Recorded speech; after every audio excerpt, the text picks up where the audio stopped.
Welcome back to the ACC Huddle. Coming up, kind of close to here, still in the triangle in Raleigh. There's Chandler Morris arriving with his Virginia Cavaliers. The quarterback for the Hoos left the game last week with an injury, but he was a full go at practice this week, so he will be under center. And there's the young QB, the gunslinger for the Wolfpack, CJ Bailey. Had a great first outing against ECU. See if he can build on it today at home in front of that home crowd there at Carter-Finley Stadium.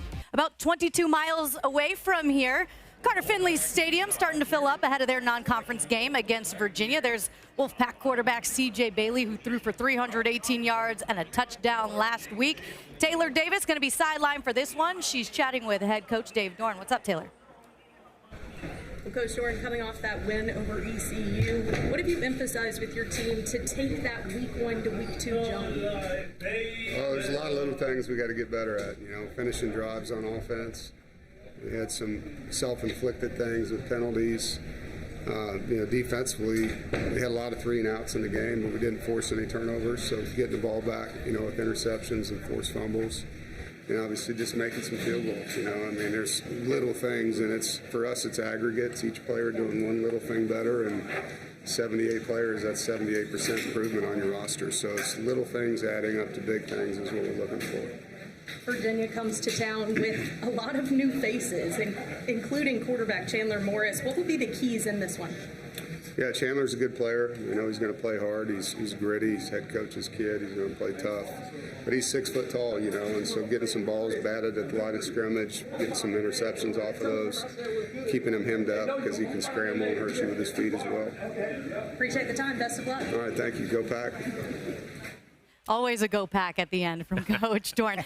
I want to stay there because he was just talking about Chandler Morris and what's going to be the key for NC State to contain that Virginia quarterback. What, in your opinion, is the key for State to pull out a win on their home field today? Well, you mentioned the defense first there. So, yep. Swarming, he's going to be a guy, Chandler Morris, that does it all for you, right? He's going to try to run the ball. He can push it downfield. We saw Cam Ross having a really good day a week ago, and that was a little bit surprising against a Coastal team that maybe, was better than people thought, and Virginia handled them. But for me, it's all about this NC State offense and the weapons that they have, seeing how these guys were able to play at a really high level last week. How does that transition this week when you look at the receiver room and you just get excited about guys that there's depth, there's excitement? Noah Rogers being a guy I need to see a little bit more from, a guy in Joe Lee that's one of the best deep threats as a tight end that we're excited to see, and then Hollywood Smothers as well. I agree. And last week, you remember, East Carolina did throw for about 360 yards in that game. Now, they were behind 24-7, became one-dimensional, and NC State stopped the run. So, and as explosive as Virginia is, they got to stop it. They got to stop that pass. And, a couple times last week, Chandler did try to force a few balls. And here's the thing on defense. I always say this. The great defensive players, when they got good hands, making plays and making those picks and trying to get turnovers. I'm with you, Coach, because Chandler Morris played like Brett Favre with that gunslinger mentality. He did. There was a couple windows. You're like, I don't know if it's there. And he still tried to force it. But the good thing for him is that he's got receivers who can make plays. Yes. He's got 3 guys out there that I feel like who can be special. And I haven't seen this from UVA for probably 3 or 4 years ago when they had that offense and they were really rolling. But Chandler's that guy. He's going to give you a chance to win every chance he's out there on the field. Now, all of these guys are a little bit different. Jamal Edrin's a big 6'3", 220-pound guy, a physical receiver that you need at X. And then you go to the slot. You got a guy like Cam Ross, who's that twitchy guy that if you get him the ball in space, he can make big things happen. He also had a kick return for a touchdown in this game, an explosive player. But then this guy right here, Mr. Do-It-All, Trail Harris, had a chance to interview him, and he is ready to go. And right now, Chandler Morris probably shouldn't have thrown this ball, to be honest with you. But when you got a receiver like Trail Harris who can make plays like that, you always give him an opportunity, and he just made you right. Yeah. Explosive offenses on both sides. You say this could potentially turn into a track meet today in Raleigh. That would be a lot of fun to watch, and we'll be watching that coming up at noon. NC State, by the way, 32-2 in non-conference home games under Dave Dorn. That's a pretty good record. Virginia, NC State. Eddie, I'm going to start with you because I'm allowed to switch this up. Okay. I don't know. Who did Eddie pick? Flash it up on the screen. Because this is a toss-up. This is one of those games. It is a toss-up, and the quarterback play is going to be great. This is going to be a fun game to watch. Low-key, probably the best one we have. But I'm going to go with NC State. Chandler Morris a little bit banged up, and he's going to take some chances. I think this defense makes a couple of plays to be the difference in the game. I think there's more known weapons for NC State. I love what I saw from Wesley Grimes a week ago, then was hoping and expecting that from him all last year. He's finally on that same page. What I want to see, can these guys run the football? NC State, commit to it, run it. Hollywood Smothers is a great back. I agree, but I tell you, NC State at home is a different team. They're one of those teams you hate playing them down in that pit. You They're know. a different football. I've been there. I've coached against them, man. I like NC State. I like Dave at home, but I like Bailey, the running game, the skill guys they got. And I think they'll get better in the pass defense because they played great run defense last week. I like NC State. Well, let's hope Tony Elliott doesn't have that on in the locker room right now because it's a sweep of the Wolfpack. Welcome to ESPN College Football, presented by Tums. And welcome to Raleigh, where for the first time since 1948, it is a non-conference matchup between NC State and Virginia. But it'll be an exciting quarterback matchup. Why is it a non-conference game? We'll explain a little bit later. Bob Wischusen here with Sam Hacho. Taylor Davis will join us in just a moment as well. To the more important thing, though, let's get to this matchup and the fact that Virginia has a veteran quarterback and a playmaker that they can clearly lean on. Yeah, Chandler Morris, number 4. He's a quarterback, but he's been well-traveled. He knows how to win. Highland Park was 16-0, won 3 state championships. But more than anything, it's his experience that he has as a passer and also a runner. But it's not just him. It's Cam Ross as well, number 6, who was ACC Special Teams Player of the Year and also had 124 receiving yards. He's a playmaker. Yeah, scored through the air, scored as a return man last week in their opener. Now, in the opener for North Carolina State, they obviously feel like they have a quarterback that has taken a major step from his freshman year to his sophomore year as well. CJ Bailey, he's a 6'7", second-year player, but he's growing. He's taking steps, but he's growing as a player. But there may be some growing pains. You may see a couple of bad decisions, a few interceptions, but outside of that, you're going to see elite downfield ball placement as well as an ability to run the football. He's put on about 15 pounds of muscle, so you're going to see a little bit more quarterback draw, maybe quarterback power that'll make him more effective. And how about today's impact players brought to you by Mattress Firm? Well, we'll start with the 2 edge players for NC State. One's like an X-Men, Kean Sloan, number 8. He transferred from Utah State. He's all over the field. The other is Sebastian Harsh, another transfer from Wyoming. These 2 guys will dominate on the edges. On the other side, Ethan Minter, safety for Virginia. He's a former quarterback. We talked to the coaching staff today. They talked about him being the quarterback of the defense. Well, North Carolina State won the toss, and they deferred, so the Pack will kick it. And we'll see if Cam Ross can return it. He certainly did so last week, as he is not only the ACC reigning receiver of the week, but also the ACC special teams player of the week. As you said, 224 all-purpose yards and a couple of touchdowns last week, one of which was a 100-yard kickoff return for a score in their 48-7 opening win against Coastal Carolina. And this one will bounce through the end zone for a touchback. So that will bring Chandler Morris onto the field for the first time. And Taylor Davis, there was a question last week as to whether or not we would see Morris this week. Absolutely, Bob, but he returns to play after leaving the game in the 3rd quarter in week 1. He did suffer an AC joint injury in his non-throwing shoulder, but he told me he didn't miss any practice time this week, and he is cleared and good to go. Head coach Tony Elliott told us the adrenaline got to him a little bit. He took a hit he shouldn't have, but we're empowering him this week. Keep using those legs. He had the end zone. He got a little greedy, and he put his shoulder in harm's way. But good to see Chandler Morris shake it off and start with a jet sweep to Cam Ross. And he picks up 4 on the first snap. So it will be 2nd down and a long 5. Sebastian Harsh made the stop for the Pack. The offense for Virginia is going to find any way possible to get the ball in Cam Ross's hands. You saw that early jet sweep, but expect some down-the-field passing, attacking the outside edges of this NC State defense. And Jamari Taylor, grad transfer from North Carolina Central in the backfield. That didn't work. Sebastian Harsh with a harsh hit behind the line of scrimmage and a loss of 3. So if Kean Sloan, number 8, is like an X-Men, Sebastian Harsh is an animal. You turn on the tape, he is everywhere. He lines up on the edge, but also be on the inside. Watch his inside rush, inside move, just destroying the play. He has an elite level of quickness to his game that really disrupts offenses. Probably want to have someone assigned to blocking Sebastian Harsh, as this now sets up 3rd down and 9.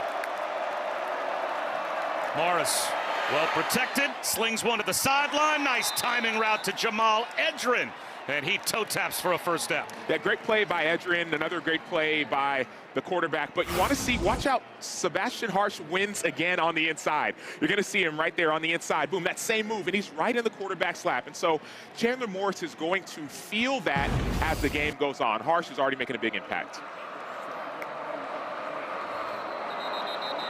Flags down, false start. So Virginia will cost themselves 5. False start. Number 9, offense, 5-yard penalty. Still first down. Dakota Twitty, the tight end, flinched.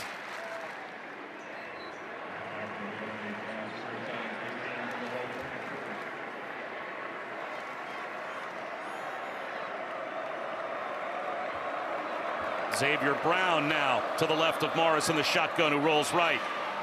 Bullets one to the near side, incomplete for Trell Harris. So it will be second down and 15. You've seen a little bit of this hurry-up type of offense, not a lot of subs for Virginia.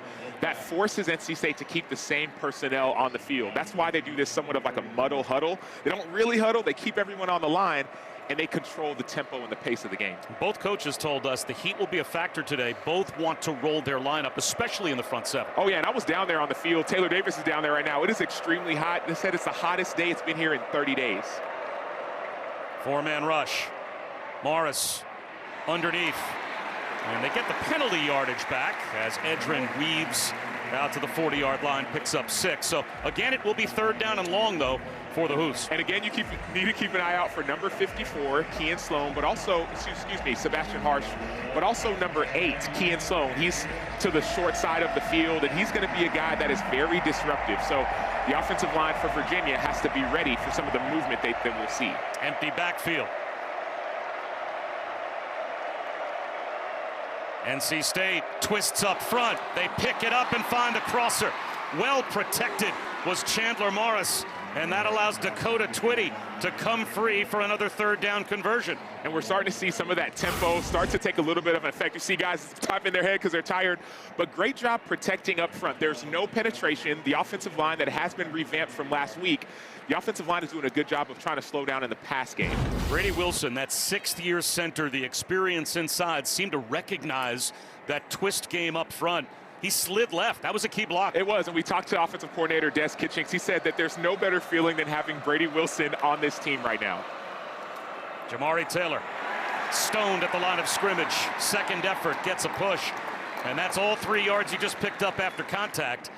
Again, we are expecting this to be kind of a war of attrition for both teams in terms of the weather, the sun, the humidity, the heat wearing them down. As the game goes on, you can see a real feel now on the field of over 100 degrees. Yeah, and I was down there and I couldn't wait to get back up before the game. I mean, it's there's so much sun. There's not a lot of shade for either team. So there's going to be a lot of hydration issues that you need to be watching out for. Second down and 7. Morris from a clean pocket once again, this time a miss. The diving attempt by Edrin. So now it will be third down and 7. They're already 2 for 2 on 3rd and 7+ on this drive. And you can see the confidence from Chandler Morris. He's not afraid of anyone really penetrating in the passing game. Shout out to Brady Wilson. That gives him time to really get on pace and on rhythm with his receivers. Cam Ross all the way to the top of your screen, widest to the far side left. And now he comes in motion on 3rd and 7. Morris finds him on the crossing route, and now a decision to make. Tony Elliott's going to be looking at 4th down and 1 as Cam Ross came up just short of the first down, and without hesitation, he leaves his offense out there on the field to go for it. Oh, you have to. You feel like you've had a good drive that you've sustained, about a 5-minute drive almost so far, and you have confidence. It's 4th and 1. You have an experienced quarterback. I'm not afraid to keep the ball in your quarterback's hands. Don't try to out-physical this NC State front. Let Chandler Morris, one of your best players, make the decision. They haven't run effectively so far on this drive. Jamari Taylor just offset with Morris in the backfield. They're going to try and run for it here, and he bounces free. Jamari Taylor with a flag down, sees the end zone. If it stands, touchdown. We will have to check the penalty marker back at the line of scrimmage. And it looks like it may have been NC State that was the guilty party. They were offside. Offside. Defense, number 93, was lined up in the neutral zone. The penalty is declined. Result of the play is a touchdown. So Jamari Taylor, who now has a rushing touchdown in 13 consecutive games dating back to his days at NC Central. He ran for 2 on opening day against Coastal Carolina, and on 4th and 1, it's a house call, and the Cavaliers have the lead.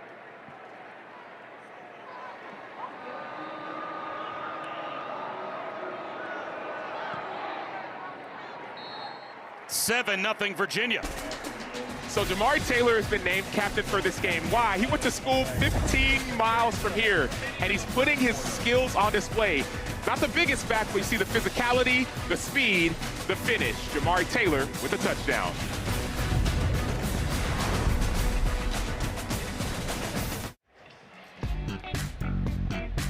Nothing Virginia as Jamari Taylor on 4th and 1 takes it the distance. Well, here's a young man that began his career at FCS North Carolina Central, Sam, making the team as a walk-on in a tryout. Ends up as a 1,000-yard back and sets a record for rushing yards. Became number 10 in school history in total rushing yards. So had a great career there, but you don't normally make an FCS team as a walk-on tryout player and then find yourself as a bell cow running back in a Power 4 league. Well, part of the reason we talked to the coaching staff yesterday, they said he may have been under-recruited. What do you mean by that? Well, it was right around the COVID time, and in COVID, coaches aren't allowed to do official visits. You're checking out people virtually, and so you go to a place like NC Central, you dominate there, then you come now here to Virginia to show your stuff at a bigger stage. Well, we have seen C.J. Bailey show his stuff as well as last week. 318 yards through the air with a touchdown as well. His 11th career start, but this is a young man that came to NC State as a 187-pound lanky true freshman. He has put on about 25 pounds, and he looks the part, and he'll dump one off to Hollywood Smothers. Spin cycle. And he gets gang tackled, picks up 5 on first down. I was talking to someone down on the field before the game, and they said last year when C.J. Bailey came in, when he turned sideways, you couldn't see him. That's how skinny he was. Now all of a sudden, you might be able to see a little bit more. He's put on about 15, 20 pounds of muscle, but there's still so much room to grow on that 6'7" frame. Well, since the year 2000, C.J. Bailey, only the 3rd ever true freshman to start at quarterback for NC State, doing that last year, and now he's back to throw. Swings one to the near side to Keenan Jackson. First down and more. And to your point, he wasn't actually supposed to start last year. Last year, he was supposed to sit and watch and learn.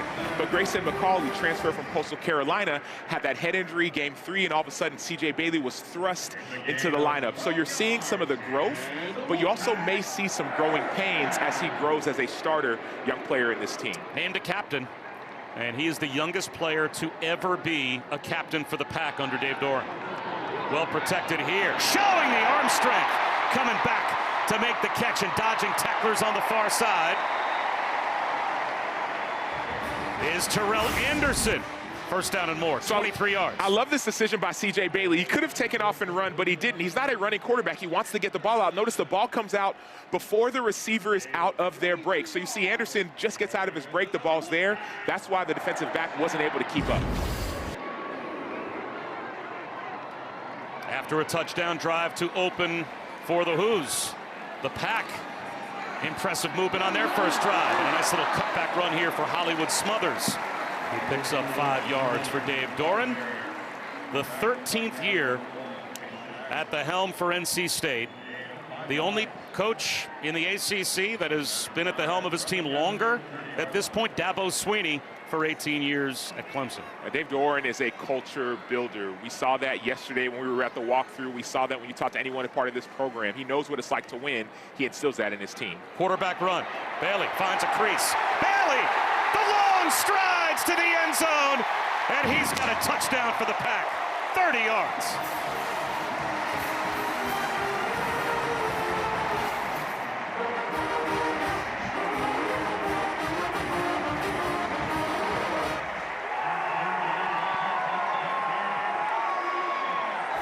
So we talked about some of the growth that you're going to see, maybe growing pains. I'd call this a growth spurt. Last week, we saw C.J. Bailey have a rushing touchdown and a passing touchdown and a half for the first time in his career. This week, we're seeing him get that rushing touchdown early. He's a long strider. He's 6'7".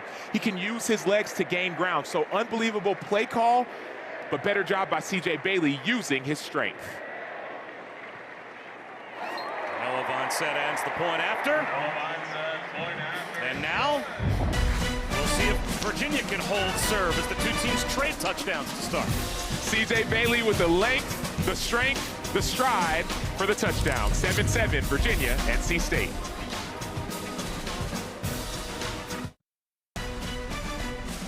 ESPN College Football is presented by Tums Fast Heartburn Relief, so you can love food back. And in part by USAA, proudly serving the military community and their families. They tailgate right here in Raleigh.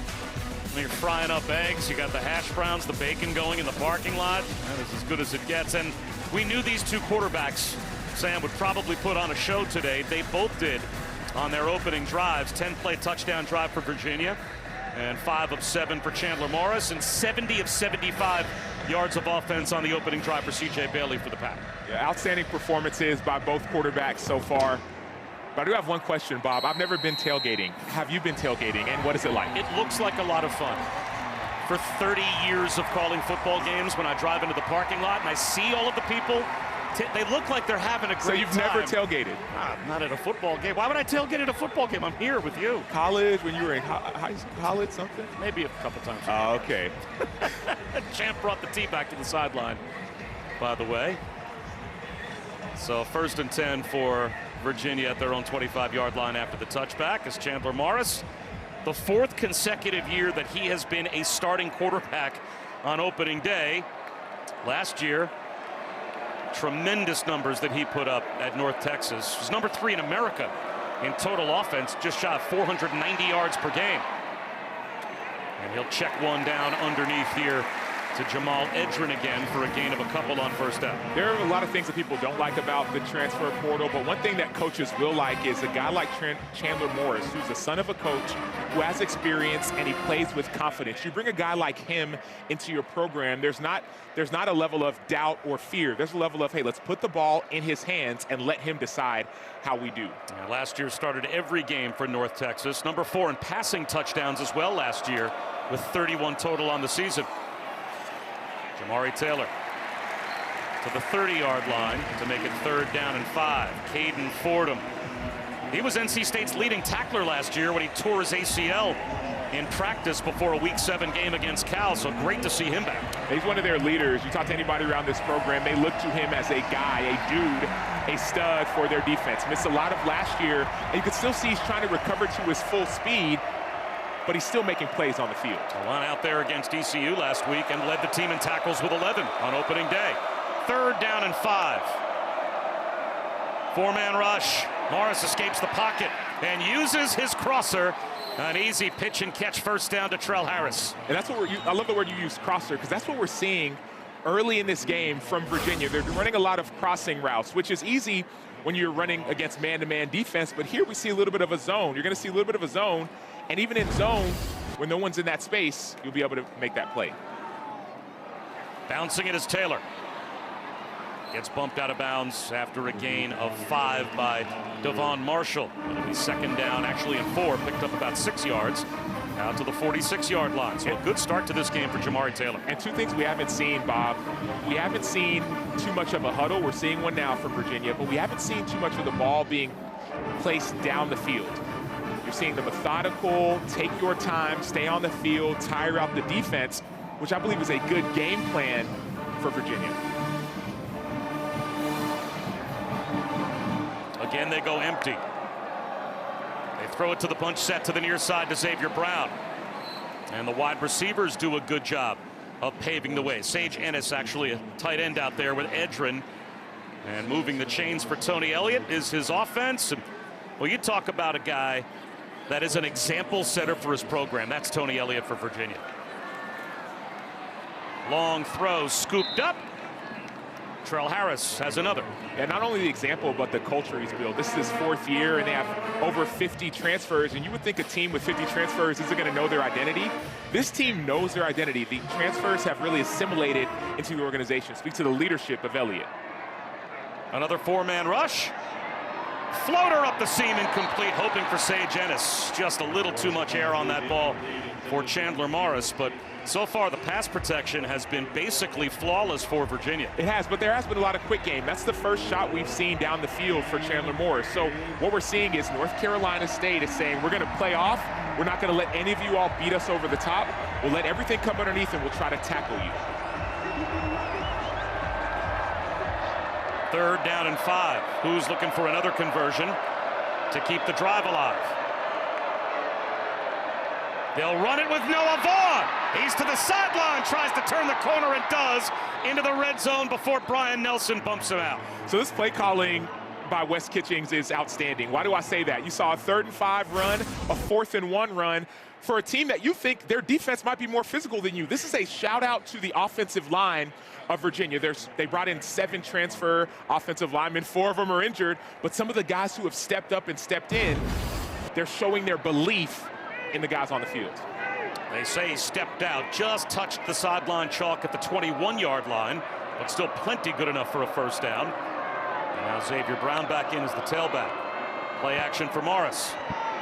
Thought about Brown on the wheel route, instead airmailed Dakota Twitty on an underneath route. So it'll be 2nd down and 10. And earlier, Bob, you had talked about, man, Virginia hadn't really run the ball that often, but when they have, it's been effective. It's not too early to stick to the run. I understand you love Chandler Morris, you love your passing attack, but all 4 of your running backs can go. And so give it to one of those backs, especially here in the high red zone, to make it 3rd down and manageable rather than a 3rd and 10 if you have an incomplete.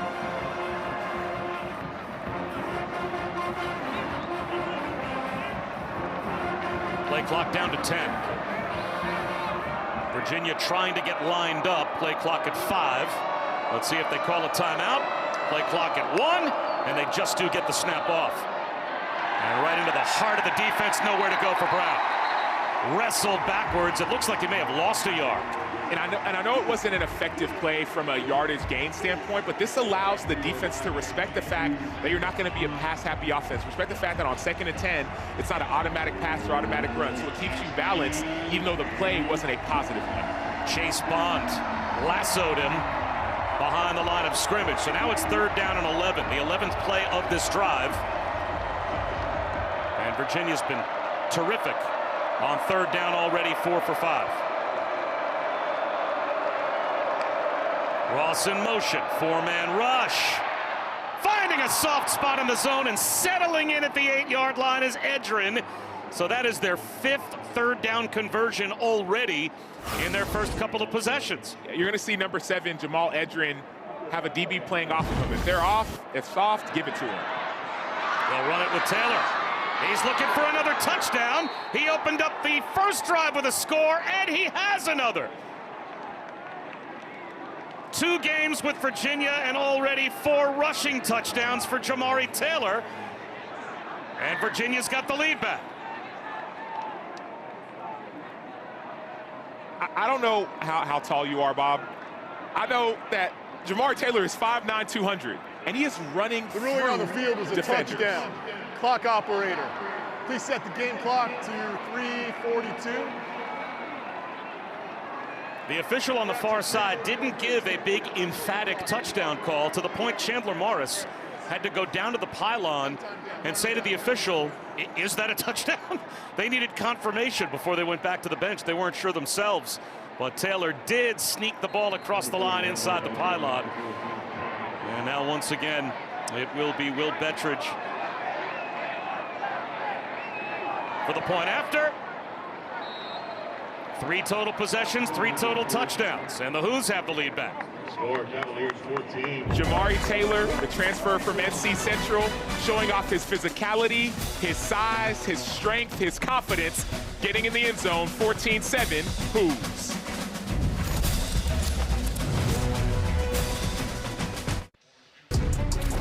Welcome back to the ACC on ESPN. Bob Wischusen and Sam Acho, Taylor Davis and Raleigh. It's a fancy locker room. Carter-Finley for the Pack.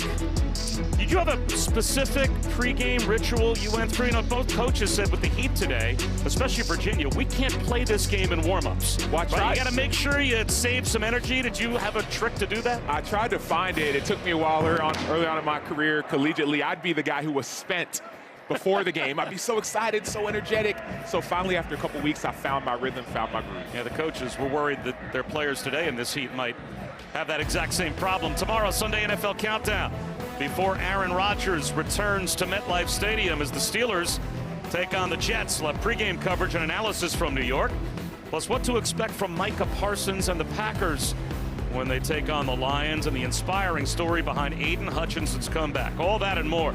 Sunday NFL Countdown before opening day, the first big Sunday of the NFL season, 10 a.m. Eastern on ESPN and the all-new ESPN app. Hollywood Smothers gets to the sideline and bulldozes out to about the 33-yard line. Christian Charles bumped him out at the 32, but that's still a gain of 7 on first down. I'm excited to see the response from NC State. Virginia's been walking the ball up and down the field at their will. It seems as if NC State doesn't get points on the board this drive, it could turn the other way for the Wolfpack. C.J. Bailey checks it down to Smothers. Spins through a couple of tackles and has a first down. When your name is Hollywood, that's what you're supposed to do. I was on the verge of saying, man, what an outstanding tackle by number 28, Donovan Platt.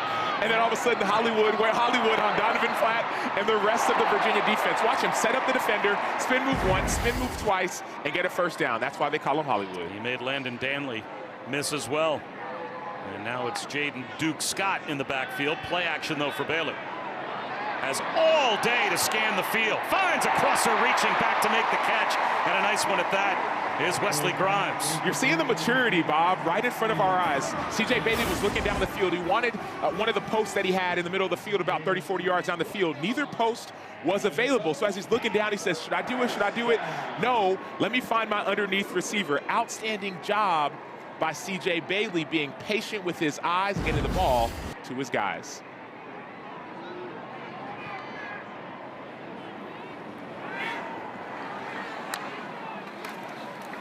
Duke Scott drags a tackler for a couple of yards. Fisher K-Mac made the stop. I thought it was interesting what Dave Doran said about C.J. Bailey. He said last year his teammates didn't even know he was going to be the starter. This offseason, he put in those offseason deposits. Right, I thought that was an interesting way of phrasing it. Spent the offseason throwing to his guys in offseason workouts and developing that chemistry. And Dave Doran said, I told him, it's now your team. You may only be a sophomore, but it is your football team with all the work you put in the offseason. And here he is again. Close to a first down. To the freshman Teddy Hoffman, down to Taylor. CJ told me his emphasis was on his leadership this offseason. He actually reached out to former NC State quarterback Jacoby Brissett, who was also known as a great leader. Jacoby gave him the advice, don't go home in the summer. Stay on campus. Spend time with guys that you don't think you need to build that chemistry with, but you do. And at walkthrough on Friday, guys, I saw him leading not just the offense. He was in the defensive huddle, special teams, really embodying what it means to be a captain. Yeah, that's the definition of a leader, and those are those off-season deposits that he made, according to the head coach. Hollywood Smothers patiently looking for some room. Backs his way to the 30-yard line, short of the first down. So 4th and 1 now for NC State. Now you absolutely got to go for it in this situation for NC State. You've seen the points that have been put on the board. I think you go for it and you get physical with them. Last week there was somewhat like of a fake pitch and they threw the ball down the field on a 4th and short. I think this week you run it right down the middle of this Virginia defense. Well, now they're going to bring in the true freshman quarterback, Will Wilson, at 230 pounds. And he will do what a 230-pound player does, trying to directly take the snap and run it, but they will grant UVA a timeout before the snap. 30 seconds in range. And that's what a coach in his 4th year in the program, that senior quarterback they haven't seen before, does. Let me call timeout and make sure we have the right personnel for this critical juncture of the game. Great timeout by Tony Elliott, because he hadn't seen this quarterback, doesn't know what they're going to have, so now he's getting his defense ready for what may come. Again, this is the classic, we're playing a rival.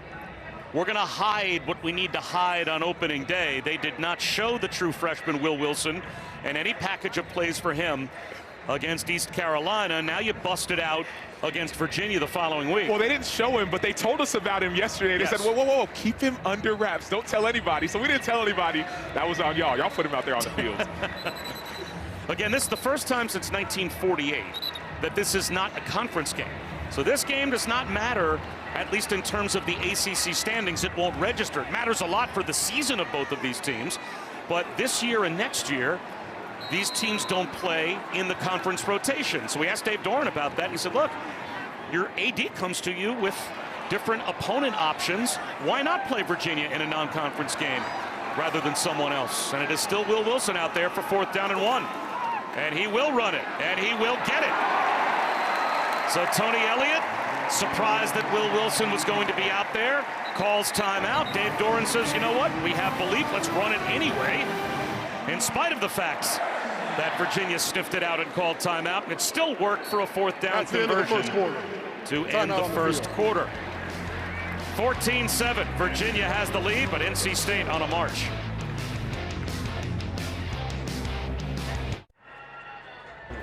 Virginia up 14-7 here in Raleigh. Tony Elliott joins me now. Coach, we've seen scores on every drive so far in this game. As NC State's driving, what do you need to see from your defense? Oh, yeah, we just got to settle down, make sure we got the right personnel groupings and match, and then just do our job. Make sure we stay present in the moment, not try to do too much. But hey, this ACC football, man, it's hot. Man, teams are ready to play, a lot of offense. We'll get settled in on defense. Hot indeed. Thanks for the time. All right, thank you. It is indeed ACC non-conference football. C.J. Bailey back to work. Hollywood Smothers spun down near the line of scrimmage by James Jackson. Again, we mentioned it earlier, but it bears repeating. The first time since 1948 that this is not a conference game. The two sides, knowing they were not going to play in the conference rotation the next couple of years, got together. And again, Dave Doran said, your AD comes to you and says, here's a handful of teams that we could play. Virginia was on the list. Said, well, they're only about 3 hours away. We recruit in the same circles. We're border rivals. It makes sense to play this game. So they signed up a home and home. C.J. Bailey up the seam towards the end zone for the touchdown to Noah Rogers. Another answer for NC State.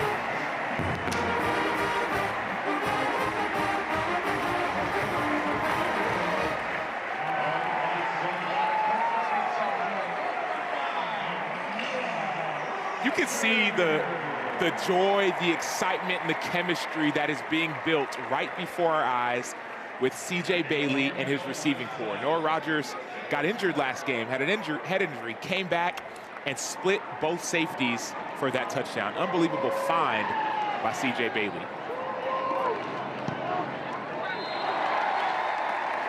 The start for C.J. Bailey, 7 of 7, 102 yards. He's got a touchdown on the ground, and now he has a touchdown through the air. Talked about the growth for the young player, but watch the pocket. There's protection, there's no pressure, and C.J. Bailey just finds Noah Rogers right over the outstretched arms of the defender. A busted assignment on the back end, but C.J. Bailey had to find it, and he did. Perfectly placed ball to Rogers. Well, neither of these teams has put any heat at all on the opposing quarterbacks, often just trying to get home with a four-man rush. Will the adjustment at some point be we see more blitzing from both defensive coordinators? I would say no, because the danger in an adjustment like that is that you'll have more people running. You could have more people running wide open down the field. So if you can win with 4, you always want to win with 4. But the communication has to be better on the back end of both defenses in order to slow down the offense. I think CJ's having some fun. I think he's enjoying the start to this season for the Pack.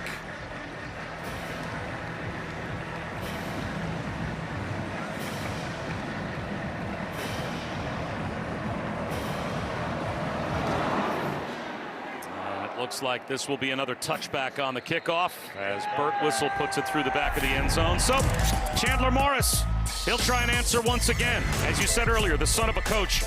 Chad Morris was the former head coach at SMU and Arkansas, and of course crossed over with Tony Elliott on the coaching staff at Clemson.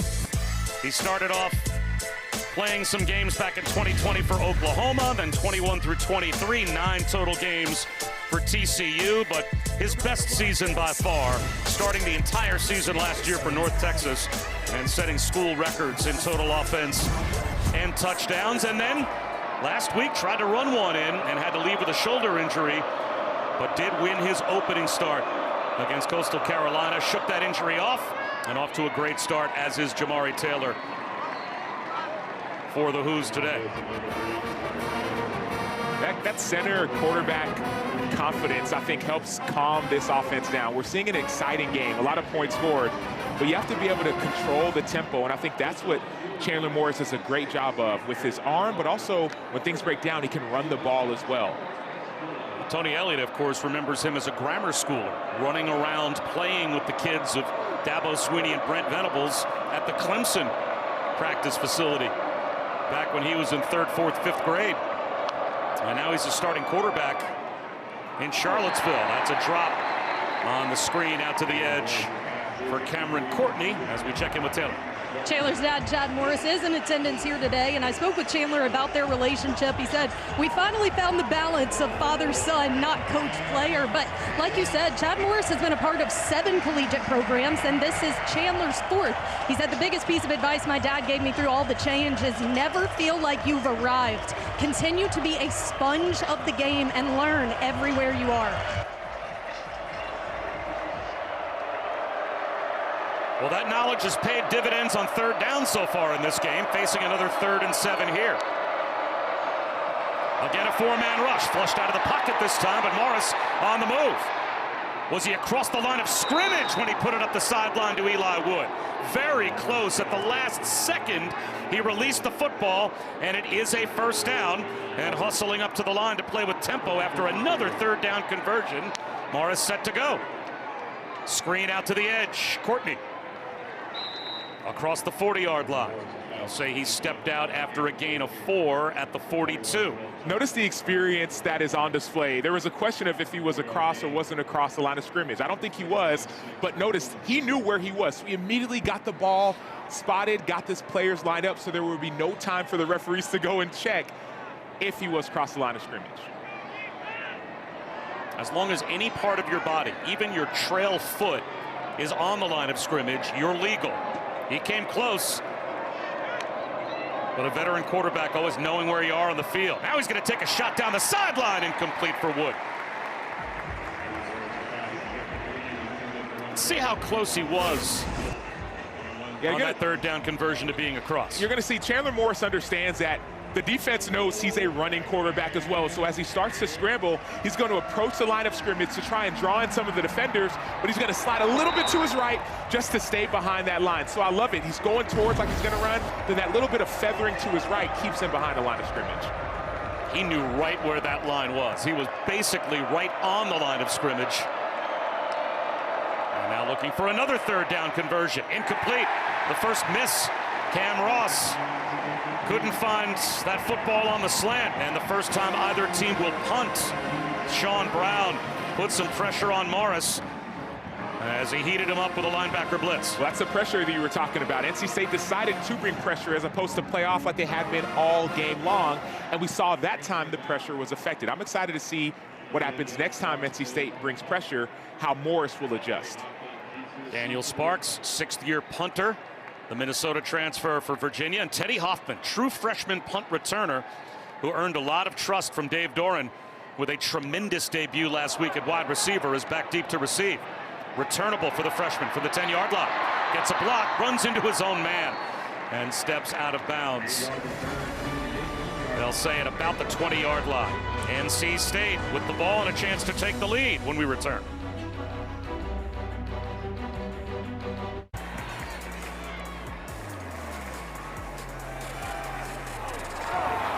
Tipped ball here in Raleigh, as we've had some plays down the field from both quarterbacks, but that ball still found its way to Justin Jolie, the leading returning receiver for NC State. His first catch, Rayshawn Privard was able to get a fingertip on the football. That's a loss of 1 on 1st down to begin this drive for the Pack. Jolie's one of their leaders on the team. He's a tight end, but he's the guy that a lot of players look to bring consistency. Bob Wischusen, Sam Acho, and Taylor Davis here in Raleigh. Hollywood Smothers gets outside. Escaped the hit of Ethan Minter. And it looked like got very close to the 1st down line to gain. Landon Danley starting in place of the regular inside linebacker Cam Robinson, who's a couple of weeks away, they say, at UVA from returning. He was able to get him to the sideline about 1.5 yards short of the first down. That was a great job on the outside by Kenan Jackson, number 8 for NC State, blocking as a receiver. Oftentimes you wonder how plays are successful. It's the things that no one else sees. Kenan Jackson, outstanding job on the edge, blocking for that play to have success. 3 tight ends, and smothers the lone setback on 3rd and short. Play action, Bailey under pressure, avoids a sack, shakes off another, dives for the line to gain and can't get there. Mitchell Melton, the Ohio State transfer, came through first. Jameer Carter in on the stop as well, as was Jason Hammond eventually. Yeah, I love the film review. You're seeing, look, stop the quarterback upfield on the rollout, then everyone's pursuing to the football. That's one thing that stands out about this Virginia defense. They fly to the football. You might see some missed tackles, but it's intentional. They're slowing down the offensive player, in this case C.J. Bailey, so that everyone else can rally to the ball.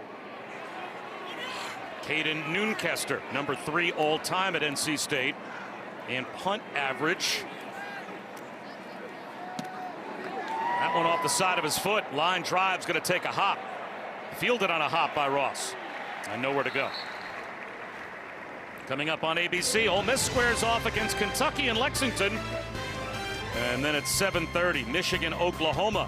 And a big early season test for both.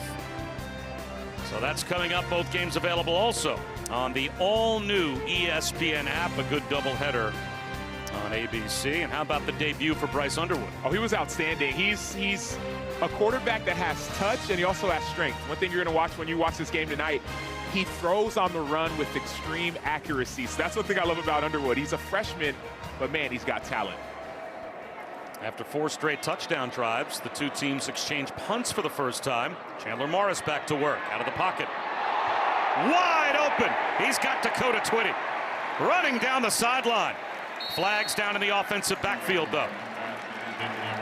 Might be a hold. Holding. It is. Offense number 60. 5-yard penalty. First down. So there's the pass rush, forcing a holding penalty, and it'll be 1st and 20. And there's some of the frustration that you have if you're Virginia. Man, you've had a clean game so far, but some of the reshuffling of the offensive line is going to hurt you. Right here, you see number 60, Drake Metcalf with the hold. Chandler Morris is an athletic quarterback. He's going to move around in the pocket. But, man, you have to keep your hands inside to make sure you don't get that holding and cost your team. You mentioned Kean Sloan, number 8 in red. He could have an impact that time. His spin move drew the holding penalty. Counter handoff to Taylor. Nice little subtle cut upfield to just about get the holding penalty yardage back. He picked up 8.5. A.J. Richardson made the stop, so still 2nd down and long, but boy, just a subtle little bump back inside by Jamari Taylor to make a man miss. Man, but I love that draw play on a 1st and long. Why? Because as an edge rusher, as a defensive player, you're thinking, man, I got to go get the quarterback. And so you got your ears pinned back, you're ready to go and hunt. All of a sudden, you're by the ball's underneath you, getting a 9-yard gain. So great play call by Virginia. A toss to Taylor. And he makes it 3rd and manageable. Another tackle for A.J. Richardson. 3rd down and a long 6, close to 7. And we're seeing a little bit of a shift so far. NC State, for the first quarter or so, was playing a lot of off coverage. Now, all of a sudden, we're seeing a little bit more pressure, a little bit more tight coverage, not to allow Chandler Morris just to sit back and do his thing. So I'm expecting a bit of pressure on this play. Xavier Brown in for the 3rd down play. NC State shows blitz. They rush 5. They're running it with Brown. Breaks a tackle. 1st down. Flags thrown everywhere in the secondary. Was that a horse collar tackle? As the Wade Brown was jerked to the turf. Let's see what this call is. Ronnie Royal made the stop for NC State. Personal foul. Face mask. Defense number 2. 15-yard penalty being forced from the end of the run. Automatic 1st down. I thought horse collar, the way that Brown went to the turf. But it turns out to be a personal foul on Royal nonetheless. And we haven't seen this play yet so far in the game. This is that outside zone stretch play that Virginia loves to run, but they haven't run it a lot so far. It's been a lot of quarterback pass game and inside run game. And now you see that's a costly penalty for a team that is moving the ball down the field. I think you could have called both on Ronnie Royal. I think he grabbed the face mask and a horse collar tackle. He got his money's worth there, but it still cost NC State 15 yards.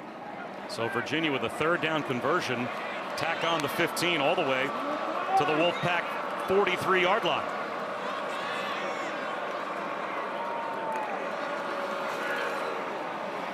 Morris well protected. Crossing route. Down to the 26-yard line. The freshman Dylan Newton Short makes his second catch of the season as we go down to Taylor. Guys, this NC State defensive front has really been feeling the heat down here on the sideline. Trainers are keeping towels in ice coolers to put around their necks and heads. Keep in mind, guys like Kean Sloan and Sebastian Harsh, they transferred from the Mountain West, so heat and humidity like this isn't the norm for some of them. And Virginia rolling players as well. Noah Vaughn is back in at tailback. So we've seen Taylor and Xavier Brown, and now Noah Vaughn gets a carry. He finds a running lane. 4 yards. Again, Caden Fordham made the stop for NC State. Yeah, that heat and humidity really takes its toll on some of these long drives that we're seeing from Virginia. It takes a toll on defense. Bubble screen. North Carolina State rallies to bring down Trell Harris after a 4-yard gain. 3rd and 2 in the red zone as we are past the midway point of the second quarter. So we've seen, Bob, a couple 3rd and short, 4th and short run game. I've been calling for a 3rd and short, 4th and short pass game, but man, if you're effective on the run, why stop? Barring a negative play, is this 4-down territory, you think, here for Virginia? Absolutely. Touchdowns are going to win this game. This is not a field goal type of game. So it might be 2 snaps to get 2 yards. We'll see. Jamari Taylor might just need the 1 snap. He does. A little push from his mates from behind to the 16-yard line, and it is yet another 3rd down conversion for Virginia. They are 8 for 10 on 3rd down. And well over 100 yards rushing as a team here in the first half. And it's not like it's just been 1 or 2 big runs. There have been 1 or 2 big runs, but there have been other 10-yard runs, 15-yard runs, 4-yard runs when you need 3. This Virginia offensive line is dominating the game so far. Last week, East Carolina only rushed for 30 yards total in the opener against this NC State defense. Already over 100 yards in the first half for the Cavaliers. Morris, clean pocket again. Delivers a strike underneath. Down to about the 10-yard line goes Sage Ennis. And now Ennis is hurt. Officials timeout on the field for injury. He was sandwiched and did well to hold on to the football. So an injury timeout. Virginia in position to take the lead again when we return.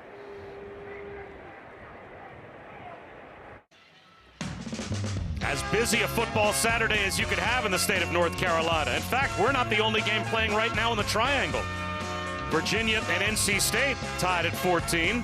Right up the road in Durham, Illinois is taking on Duke as we speak. That's currently over on ESPN. It was 3-0 last time we heard. Wake Forest entertaining Western Carolina. Bill Belichick looking to get his team back on track later on tonight in Charlotte. In Boone, App State hosting Lindenwood. Campbell and East Carolina matched up as well. So 6 FBS games. I just want to know if North Carolina is going to learn how to tackle in the last 6 days. That was embarrassing by that Bill Belichick-led team, Steve Belichick-led defense. After the injury timeout, nowhere to go for Jamari Taylor on 2nd down.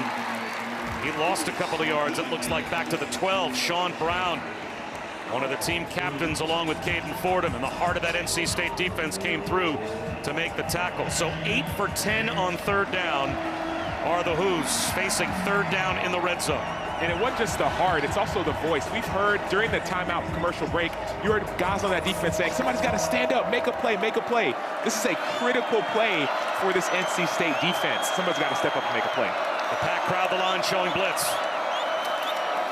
They'll hand it to Jamari Taylor, and he will get stopped.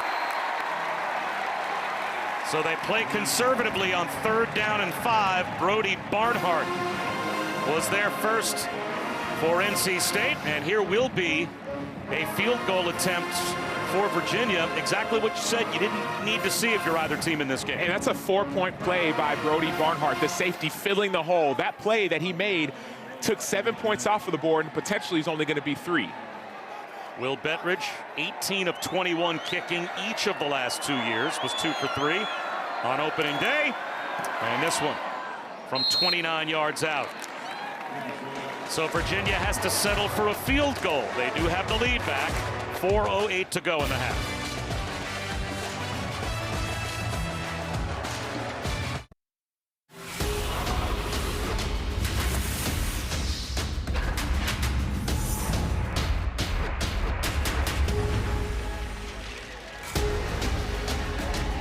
Who will represent the ACC this year in the college football playoff? We will find out, of course, as we mentioned earlier, this not an official ACC game. ACC rivals, yes, but a non-conference game organized between Virginia and NC State. The second half of the home and home next year in Charlottesville. And Virginia has the lead. Another touchback. For 20 years, All-State has celebrated every field goal and extra point made at participating universities by donating to the university's Athletic Scholarship Fund, which supports all student athletes. We thank All-State. So the first 4 drives of the game produced nothing but touchdowns. We've had 3 punts, or a couple of punts, and a field goal since. Virginia's got the lead back, Sam, but a chance for C.J. Bailey again. And we talked with Dave Doran earlier in the week. He said, man, we have to learn how to finish. This is the end of the first half. You have to finish right now. You're down by 3. C.J. Bailey's been playing well. Now's the time to attack. Again, from a clean pocket. And now he escapes, buying even more time. And he'll throw it away. Good coverage downfield for Virginia. Sticky. And that forced Bailey to make it 2nd down and 10. His first incompletion. Yeah, but you could still see some of the indecision. What do I mean by that? It's not by C.J. Bailey. It's really by the offense. You saw the offense say, okay, is C.J. Bailey going to run? Is he going to throw? What do I do? So that's what that maturity comes in. Once C.J. Bailey understands who he is, all of a sudden he's going to take off and go rather than throw it away. Blitz off the edge. He throws a middle screen behind it to Jolie, and he gets caught up near the line of scrimmage and gains only a yard. So the tight end screen couldn't pop. Jameer Carter, 6th-year married defensive tackle, made the stop. He and Brody Wilson, the center for Virginia, the only 2 players on the team that are married. So when Brody Wilson came on his grad transfer visit, Jameer Carter and his wife took Brody Wilson and his wife out to dinner. Leave the kids at home. 3rd down and 9. Another blitz. It's clean. Bailey off his back foot to the sideline, incomplete. Again, sticky coverage. Jordan Robinson was there for Virginia on Wesley Grimes. Crowd hoping for a flag, and nothing gets thrown. Man, sticky coverage, but what a throw. Pinpoint accuracy by C.J. Bailey. The defender is in his lap. He gets that ball out before the receiver's out of his break. There could have been a hold there, but that was a perfectly placed ball. And the crowd seeing the replay again on the big screen, as did C.J. Bailey, as you could see, and they're all reacting. No pass interference flag. And now Cam Ross hoping for a chance at a return, and he will get a chance from the 25. There he goes. Cam Ross to midfield, still on his feet down the sideline. A 100-yard kickoff return for a touchdown last week, and now an impact punt return this week. Officials timeout on the field for injury.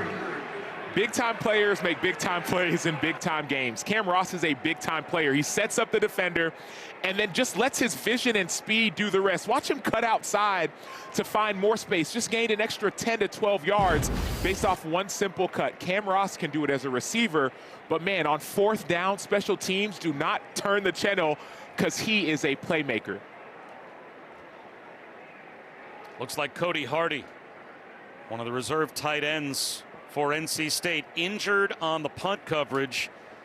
And again, last week, not only, as we said, was Cam Ross the ACC Receiver of the Week, also the ACC Special Teams Player of the Week with a 100-yard kickoff return for a touchdown. Yeah, 7 catches, 124 yards, 2 touchdowns as a receiver.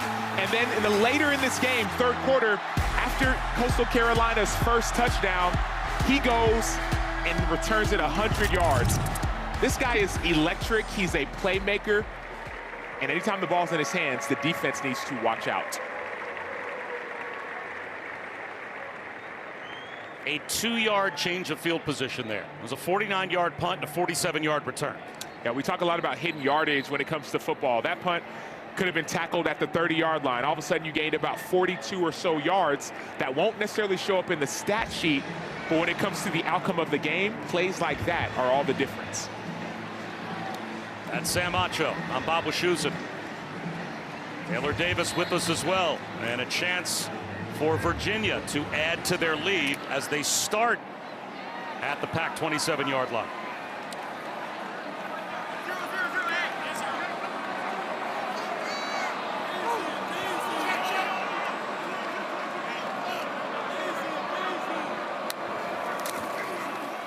Xavier Brown for 4 yards. The U.S. Open Women's Championship today at 4 Eastern on ESPN and the all-new ESPN app. 8th-seeded American Amanda Anisimova is playing for her 2nd straight major final, taking on defending champion and #1 seed Aryna Sabalenka, who is trying to become the first woman to defend her U.S. Open title in 11 years. So that will be a tremendous final coming up at 4 Eastern. Xavier Brown again. Cut down by Caden Fordham. Bob, initially I was thinking that after a big-time change in momentum, you should take a shot in the end zone. But notice what Virginia's doing. They're looking at the clock. They understand they don't want to give NC State time to score at the end of the half. So they're going to take their time, be patient, try to score before the half, and take that momentum into halftime. Well, why even snap the ball? A 2-minute timeout, moments away. And it looks like that is exactly what Chandler Morris is going to do. A hard count to see on 3rd and 5 if you can get NC State to jump. They do not. So we have reached the 2-minute timeout.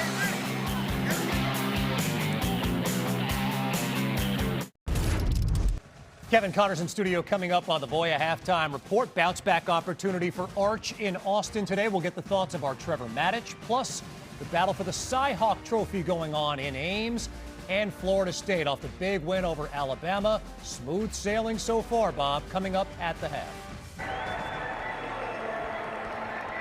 As you would expect, that Iowa State game, of course, the in-state rivalry game. This is a border war between Virginia and NC State. And after the 2-minute timeout, 3rd down, trying to keep the drive alive and capitalize on the long Cam Ross punt return. Cavaliers with Morris back to throw. Over the middle, easy pitch and catch, first down. See, that's the problem. Harris just settled into a soft spot, turned around, and backed his way for a 3rd down conversion. And that's the problem with playing zone on 3rd and short. If you play a zone defense on 3rd and short, the offense can just sit down in a spot and you get a 3-yard or 4-yard pass. If it's 3rd and really 4 or less, it's better to play man-to-man defense to stop some of those routes. Smart clock management here as well for the Hoos. If NC State's not going to spend their timeouts, just let the clock bleed all the way down if you can. No reason to snap it with much time left on the play clock. They'll hand one down to about the 10-yard line for a gain of 4, as Xavier Brown was popped by Sebastian Harsh. Sean Brown in on the stop as well. You could see, Bob, some of the wear and tear that this offensive drive has on the defense. You can see the guys are tired. There's not really a lot of energy on the field for the defense. That's what happens when you're in that heat. And they've been out there for almost 20 minutes of the 30 minutes of playing time here in the first half. Under a minute to go. Play clock winding down to 10. Again, Virginia in no rush. They run it again with Brown. Down to about the 5-yard line. Just short of the first down. Fordham made the stop. But Dave Doran opting to not call any timeouts here to try and save time for NC State's offense. 3rd down and 1. Inside zone. A little extra effort. And Xavier Brown has the first down, and now a timeout will be called by Tony Elliott. But it's 1st and goal, still with 22 seconds and 2 timeouts. They have the whole playbook at their disposal. This is a clinic when it comes to clock management late in half or late in game. You have the ball in your own red zone. You have all your timeouts. You're dominating time of possession. You're dominating when it comes to plays run.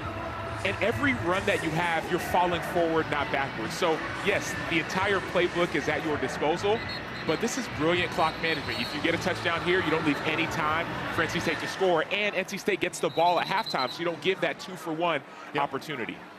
Yeah, when you grind the clock down to 22 seconds left, unless the opposition rips off a kickoff return, you really have not left them, regardless, even if you score on this play with enough time offensively to threaten you. And you've left yourself time. Each play could be around 7 to 10 seconds. So you stop the clock with 22 seconds left.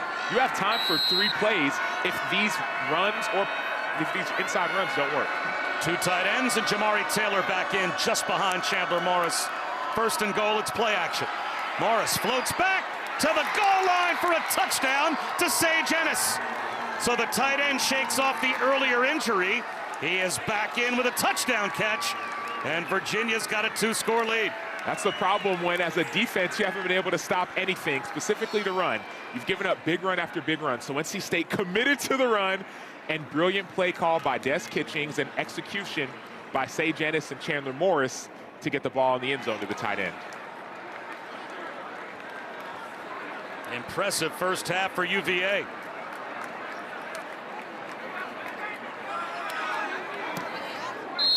Bettridge knocks it through, and it's a 10-point lead for Virginia. Well, the reason that play actions work is when you've effectively run the football. There have been 5 to 7 effective runs on this drive. We're going to see Sage Ennis from the other side of the field block, block, block, block, and leak out towards the end. Bad eyes by the defense, better play by the offense. J.J. Johnson just could not keep up with Sage Ennis. That's a tough assignment, as those crossers are playing with your eyes, I guess, so close to the goal line. It is, but your job is Sage Ennis. It's not about anybody else. Your eyes should be focused on your work, and you should have a little bit of inside leverage because the easiest place to go is on the inside. So I don't care if it's a hard job or not. You have to put yourself in position to keep the inside from being available.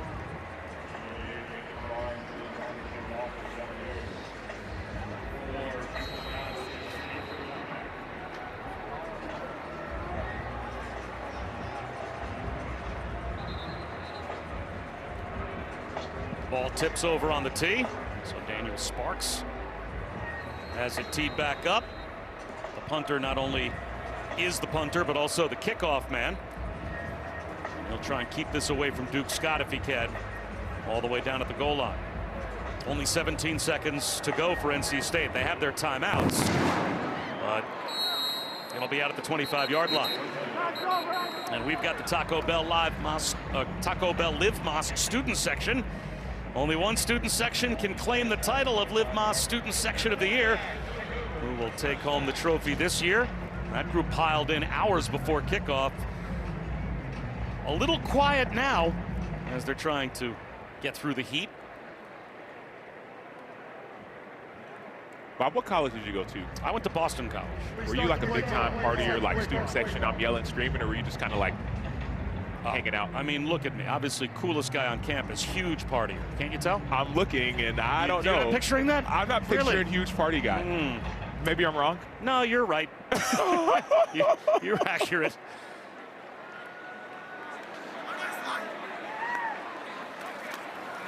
Duke Scott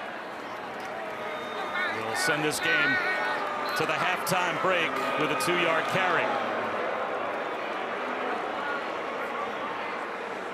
And it will be a 2-score lead for Tony Elliott's Virginia team at halftime.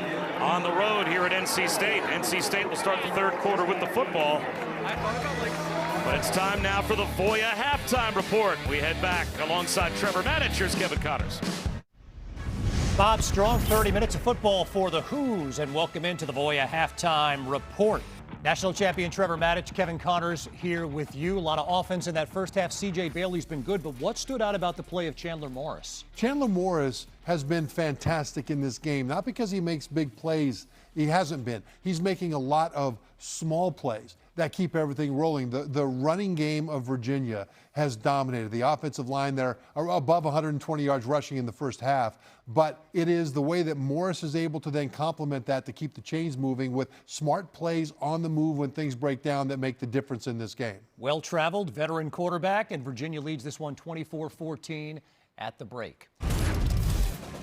This halftime report is presented by Voya.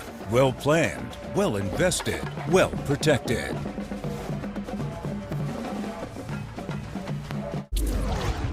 C.J. Bailey had a touchdown run a week ago. He's got one today, but he's got some work to do in the second half. Virginia on the road with a 24-14 halftime lead.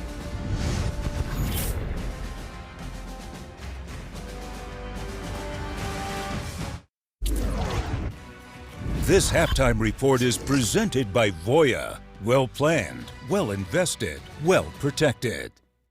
Good one going on for us between Virginia and North Carolina State. Not an ACC conference game, but an ACC rivalry, and a 10-point Cavaliers lead. Second half coming your way in less than 4 minutes.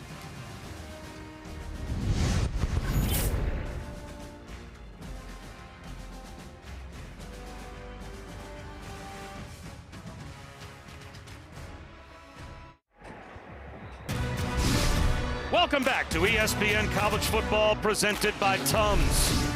Here in Raleigh, set for the start of the third quarter. It's a 2-score lead for Virginia. As we check out the first half stats brought to you by Tums. Boy, 122 yards rushing lets you control the clock. Yeah, double the time of possession, double the amount of plays. There is so much domination by Virginia, specifically when it comes to their offense. 10 of 13 on third down. Couldn't be more better. That's Sam Acho. I'm Bob Wischusen. Taylor Davis is with us as well. Now, NC State starts the third quarter with the ball. This feels like a very important possession for them down by 2 scores. Without a doubt, C.J. Bailey has to take over. If they want to be effective and NC State wants to get back in this game, it's going to be on the quarterback. Well, we'll see if C.J. Bailey can move them down the field, because it was back-to-back drives to begin with touchdowns to start. And since then, Virginia's defense has gotten stops.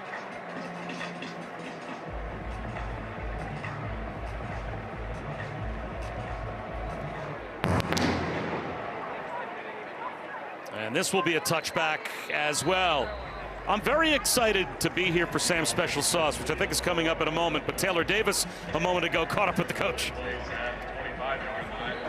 Well, Coach, Virginia seemed to control the clock a good bit in that first half. What defensive adjustments do you want to see? Well, third down, they were 10 of 13 on third down, so that's why they're out there so long. We get them in third where we can win. We got to get off the field. That's the biggest thing. And it's a myriad of things. It's guys executing, it's guys beating one-on-ones, it's guys making plays in coverage. It's not one thing. It's guys executing at a high level every time they get opportunities.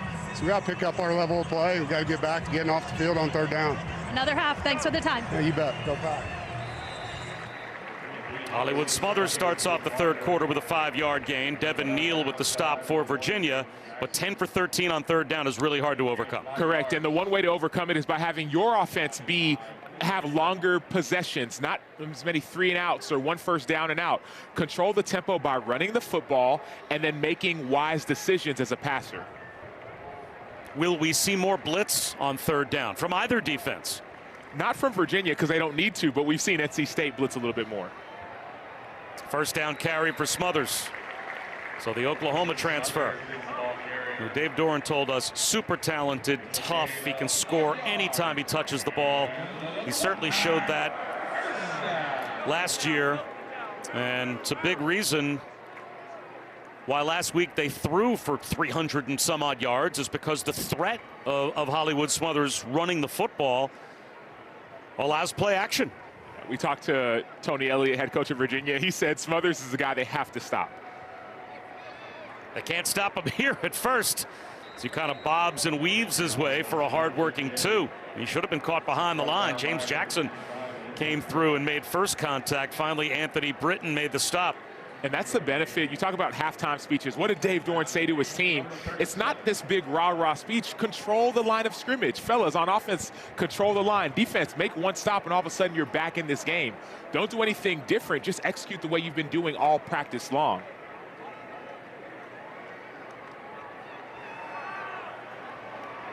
Bailey finds a crosser. Keenan Jackson, first down to midfield and more.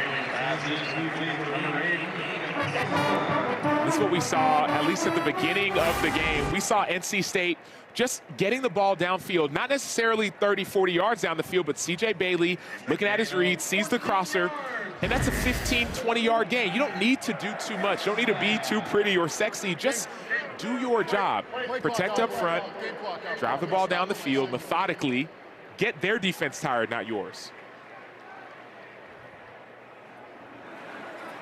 C.J. Bailey, for the second consecutive week, has a touchdown passing and a touchdown rushing. Factoring into both scores. Long throw out to the numbers and a broken tackle. Noah Rogers. They said he was in the concussion protocol, was a little iffy to play this week, at least early in the week. They're certainly happy to have him. Yeah, last week he took a really big hit. He was down for a while. We weren't sure if he's going to come back. Well, now he's back, and he's contributing early to this offense. The double hand clap, and Virginia holds their water.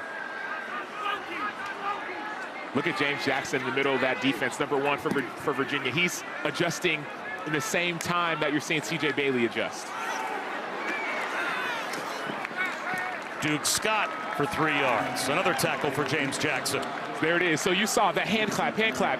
You're seeing what the defense is going to do as an offense, so you make your adjustment. Well, the defense can do the same thing. As you adjust, they can have their adjustments as well. So great play by James Jackson, making that adjustment and stopping that play. The captain for the team, one of the leaders. That's how you show up. Snap it with about 15 on the play clock. C.J. Bailey floats one to the sideline, wide open is Justin Jolie. And the tight end makes his first impact catch of the game. The leading returning receiver in terms of receptions and yards. Yeah, Jolie's another leader on this offense, but notice the coverage isn't great. You're seeing a little bit of a zone coverage, but no one's on that outside part of that zone. If you're a curl flat defender, you need to be about 12 to 14 yards deep, and there was no one in that curl flat area. So a busted assignment by Virginia, but a better start to this first half by NC State. Back in the 2022-23 seasons at UConn, Cam Ross, maybe the best weapon for Virginia, and Justin Jolie were teammates at Connecticut. Finding a crease and finding the end zone is Hollywood Smothers for an NC State touchdown. What a drive to start off the third quarter.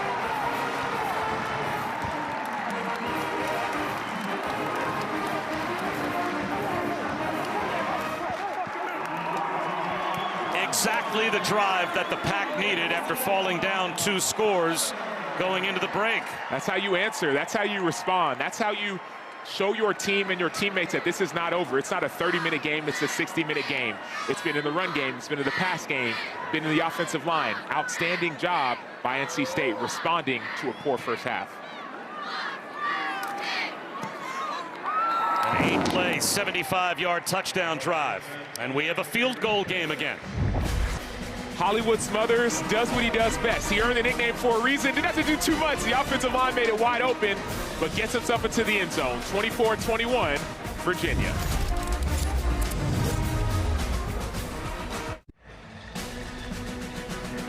Second touchdown run of the season for Hollywood Smothers. And both teams trying to beat the heat with heat indexes of over 100 degrees down on the field here at Carter-Finley, and we've got a field goal game, a touchdown drive for NC State, 8 plays, 75 yards to start the second half. Bob Wischusen, Sam Acho, Taylor Davis.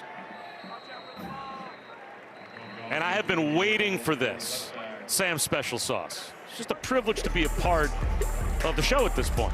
Well, if you want to get back into the show, you have to be able to dominate on special teams. Special sauce starts on special teams. Cam Ross has a 48-yard punt return. That is really only a 2-yard gain when it comes to the offense where it was before and where the defense started. And then you get a touchdown late in the first half by Sage Ennis. Virginia's an underdog in this game, and the way they've been able to take the lead, and if they want to win the game, it's got to be special on special teams and special plays by guys like Sage Ennis. And they've also been special on third down. Chandler Morris rolling out on first down. Sidearms one to the sideline. Cam Ross can't scoop it up as we check in with Taylor. I spoke with Tony Elliott at the half, who reiterated that controlling time of possession, keeping his offense on the field, made huge impact in the first half. But he told me, I told our guys 3 things will make the difference in this game: poise, confidence, and swagger. We showcased that through one, but we're about to learn if we have the grit to keep it for a second half. He said the least important aspect of the game is the score at halftime. Just reiterated that with NC State scoring on the first drive. And to go 10 for 13 on the third down, control the ball for 20 minutes and only lead by 3 at this point. But the slant works for Trell Harris, and that is good enough for a first down. He picks up 11. And some of the reason why all these slants and some of these comebacks are working for Virginia is that NC State, the corners are playing off coverage. They don't want to get beat deep by guys like Cam Ross. So they're allowing the underneath plays. They might need to change if they want to get back in this game. Quick toss, Xavier Brown drops the ball. It's batted back, but they'll call that an incomplete pass. It was just barely pitched forward by Chandler Morris. As the result, that's a dead ball and an incomplete pass. And certainly a break for Virginia. Dave Doran wants an explanation. He and Sloan knocked it free, but couldn't chase after it. The officials blow the play dead. Yeah, I may want an explanation as well. That looks like it's almost parallel, but it does look a little bit like it could be forward. If it's parallel, that's a lateral. If it's forward, it's not. What's the old saying? If it's not forward, it's backwards. It looks like he was right on the hash mark and maybe pitched it forward a foot. The down and out, Cam Ross. That was sniffed out quickly by Brian Nelson II, who came up to make the stop. So here we are again, Sam. Can NC State get a third down stop on defense? Well, we talk about it all the time. It's the middle 8, the last 4 minutes of the first half, the first 4 minutes of the second half. Well, this isn't necessarily the middle 8. It's really how do you start with momentum? The first half is over, but if NC State can start with a touchdown, then a 3 and out, that'd be a huge momentum shift for this team. Cam Ross in motion. 4-man rush. Avoiding the rush, but throwing an errant pass was Chandler Morris. He was at least bothered. Dakota Twitty, the intended receiver. Sebastian Harsh, with that reach, got Chandler Morris off his spot. Yeah, he was more than bothered. Sebastian Harsh did an outstanding job with a club chop on the outside, number 54 for NC State. Watch him go outside, boom, chop, and then he wins on the outside, affecting the quarterback, making him step up, not allow him to reset his feet, and force an errant throw. Acho-esque. Ooh, I like it. My move, I was more of a side swipe type of guy. I didn't really have the hips. That's actually Willie Young-esque, who went to NC State. Willie Young perfected that move. Wobbly kick. Hoffman lets it bounce. Thought about trying to field it on a hop. But Daniel Sparks able to get that one away and inside the 20-yard line. Not the prettiest 41-yard punt, but it worked.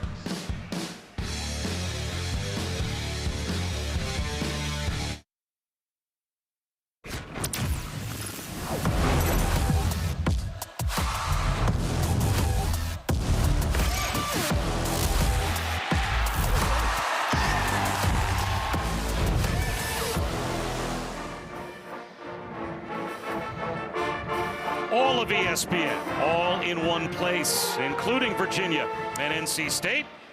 As early here in the third quarter, in spite of the fact that C.J. Bailey was down by 2 scores at halftime, he's taking momentum back, Sam. Yeah, he's growing right in front of our eyes. You're seeing him use his legs as a runner. He didn't do a lot of that last year, but also he's grown as a passer. Better decisions, not turning the ball over, doing it with his arm and his legs. A touchdown to start the third quarter. An immediate chance to get the football back, and Hollywood smothers down the sideline. A little shimmy shake to stay in bounds. Finally pushed out inside the 25 of Virginia. He ran past Ethan Minter, and Corey Costner saved a touchdown. Dalen Zay Smothers. That's his given name, but you got to call him Hollywood for a reason. They gave him that name as a young kid because every time he touched the football, he would make a play. Hollywood Smothers is a big-time play waiting to happen. Virginia knew it. They shut him down in the first half. The second half has been all Hollywood. A career-best 56-yard scamper. And he stays in the game to the right of Bailey.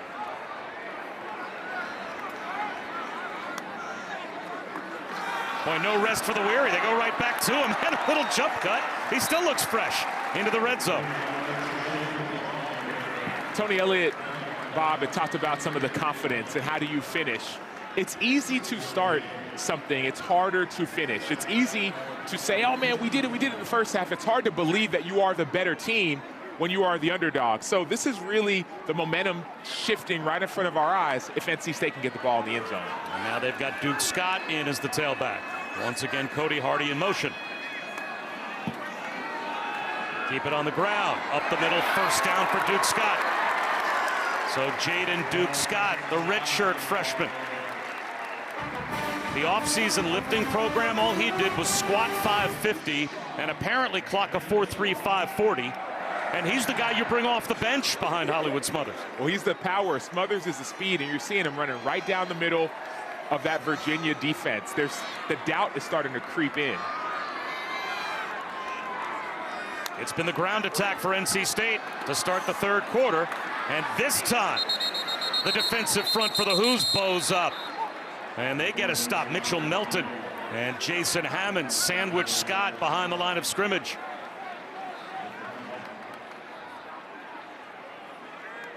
If Virginia can hold to a field goal, we'd have a tie game. But they need a red zone stop to do it. And these are two very impressive drives by the Pack to start the third quarter. A lot of confidence, a lot of remembering who you are. That first half was not who NC State is or who they want to be. Now they're trying to show who they are. Explosive in the run game with a dominant quarterback. C.J. Bailey, blitz off the edge, makes a man miss. He'll take off. No one out on the edge to stop C.J. Bailey. His second rushing touchdown.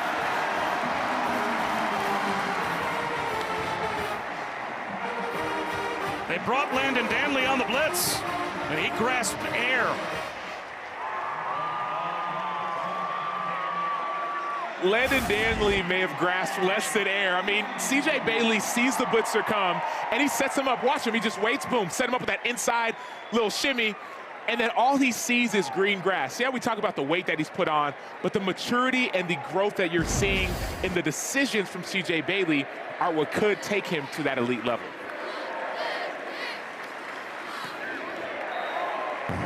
Back-to-back touchdown drives. NC State down by 10 at halftime. Now they've got the lead. A Wolfpack with a 4-point advantage past the midway point of the third.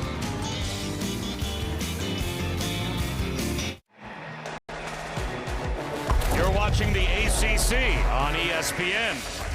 ACC foes, but not an ACC official conference game. NC State with a 4-point lead over Virginia, as these two teams not scheduled to face each other in conference play for the next couple of years, so they figure let's play a home and home that's non-conference. And they're doing just that. Game one of that home and home today here in Raleigh, and the Pack coming from 10 down at halftime to take a 4-point lead as we're past the midway point of the third quarter in the 56th season of Monday Night Football.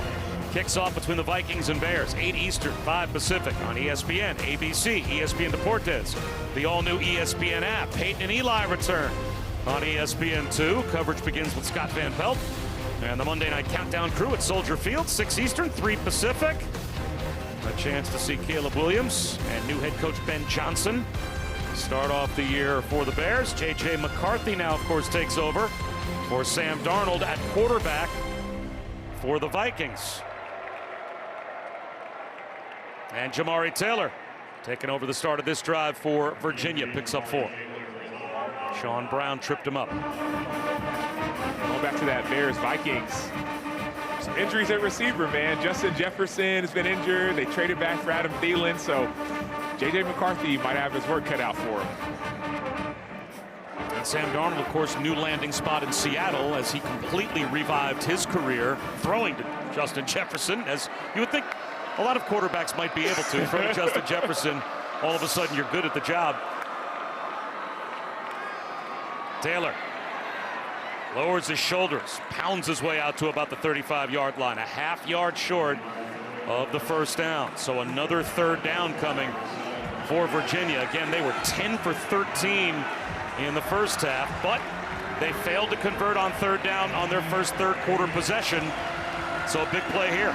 And it seems like this half and the rest of this game is going to be determined by who can run the football. NC State in the second half, 110 rushing yards so far. First half, they only had 60. Virginia has been dominating the line of scrimmage early in the game. So far, not so much. They try and run for it. And getting free is Jamari Taylor. Being chased. He's got to step down the sideline. Touchdown. 66 yards for Jamari Taylor, his third of the day.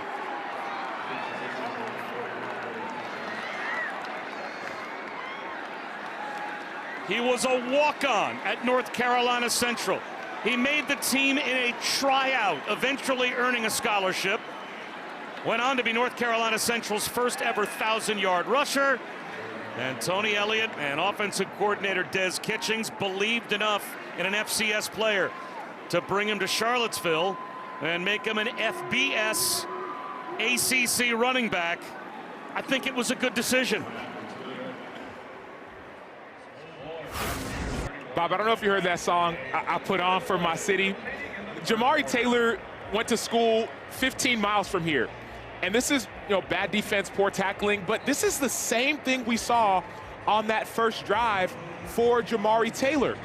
He's been dominating so far, was named captain by Tony Elliott because they say, man, you got family, you got friends coming to this game. We need you to have a big day. Well, big is an understatement. He has been tearing up NC State's defense. 148 yards for Jamari Taylor alone against a defense that last week gave up only 30 total yards rushing against East Carolina. 54 times now in the time that Dave Doran has been in Raleigh. North Carolina State has held teams under 100 yards rushing for a game. And Jamari Taylor's got close to 150 by himself, and we still have 20 minutes to play.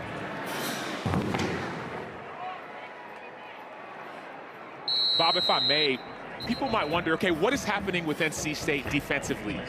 Well, we get all excited about all the new pieces, new players, new transfers. There's a new defensive coordinator as well in DJ Elliott. Sometimes you might have the pieces, but you don't understand the culture. You don't understand what needs to be done to win. So from a defensive standpoint, there's a lot of new, but if you're new, you got to know what to do. And it seems like NC State doesn't know what to do on defense quite just yet. Interesting. And Virginia, a lot of new as well. 32 transfers, 16 on defense, 15 on offense, and a long snapper as well, plus their freshman that they've brought in as Hollywood Smothers. Nice bounce cut and a couple of spin moves to make tacklers miss and pick up 6 yards. Yeah, new players for Virginia, but the same coaching staff, right? This coaching staff is one of the few in FBS that stayed intact. And you're going to see Hollywood Smothers make a couple people miss, held to a 6-yard gain. But the coaching staff and the vision and the culture that you build, that can translate and permeate despite all the newness that you see on defense. And one of only 6 Power 4 coaching staffs to return every assistant. That's Virginia. A push for a first down for Duke Scott.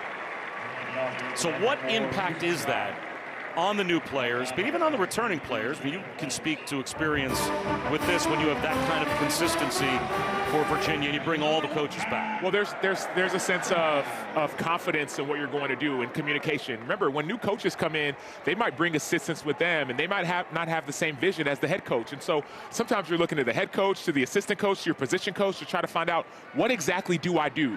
You don't have any of that when you have consistency in coaching staff.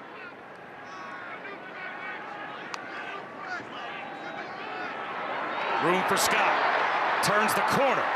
First down and then some. So the ground game for both teams continue to be what these two offenses are able to lean on. Yeah, great job by Scott dipping in and going outside. We talked about it earlier, though. Whoever can control that run game is going to win this game. Neither team has been able to really stop anyone on the ground. And blitzing does not solve that. What solves that is assignment soundness, right? If you're supposed to be outside as an edge defender, stay outside. If you're supposed to make the tackle in the gap, make the tackle. We've seen too many missed tackles by both of these defenses. 9 straight, now make it 10 consecutive running plays for NC State. That draws them closer to a 200-yard rushing afternoon. To midfield, Landon Danley brings down Duke Scott. But you got back-to-back touchdown drives for NC State, and they have yet to need to put the ball in the air here in the third quarter. And they still don't need to put the ball in the air. People think, okay, man, you're running the ball at such a great clip. Now's the time for a play action. Neither team has been able to stop the run, so you don't need to do a play action. Make them stop you first, and then you can go to that play action pass game. Well, each team's #1 running back averaging about 10 yards per carry. Now Bailey to throw. Outside the numbers, perfectly placed. Stepping out of bounds, and it looks to be good enough for a first down to Terrell Anderson. He did just get past the sticks, and he picks up 8. That's a nice pass, but Jason Prevar, number 10 for Virginia, has to be able to get underneath that. He's the flat defender. And in a flat, if you're the flat defender, you have to be outside anything, any kind of out route. So you have to be a little bit quicker to get underneath that to keep that pass from being completed. Play action again. Bailey. Long throw to avoid a sack, and probably threw that one away as much as he was even trying to find Noah Rogers. So it will be 2nd down and 10. Fisher K-Mac came through with some pressure. If I'm NC State and on their offensive line, I'm like, hey guys, we're dominating the run game. I don't want to have to pass block right now. Let's just ground and pound these guys. We're in control. Let's get away from some of this pass game because we can win by following us. Little button hook to the near side to Wesley Grimes. First down.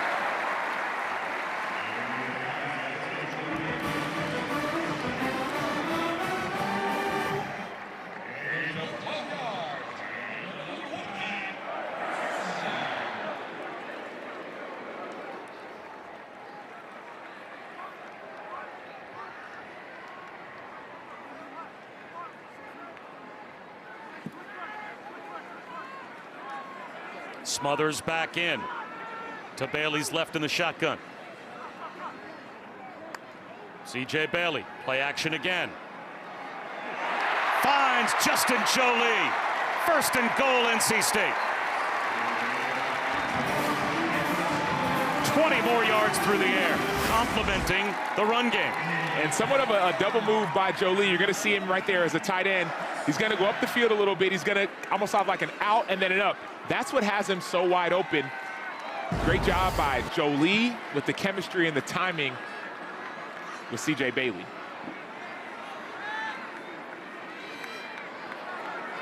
Jolie out, but 2 tight ends back in. They'll try to pave the way for Smothers. Breaks a tackle, cuts it back. Touchdown again.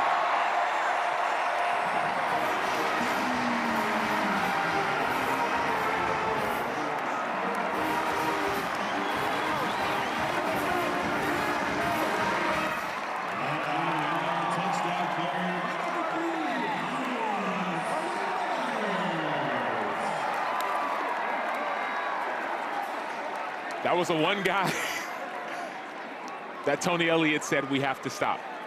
And so far, second half, it's been all Hollywood.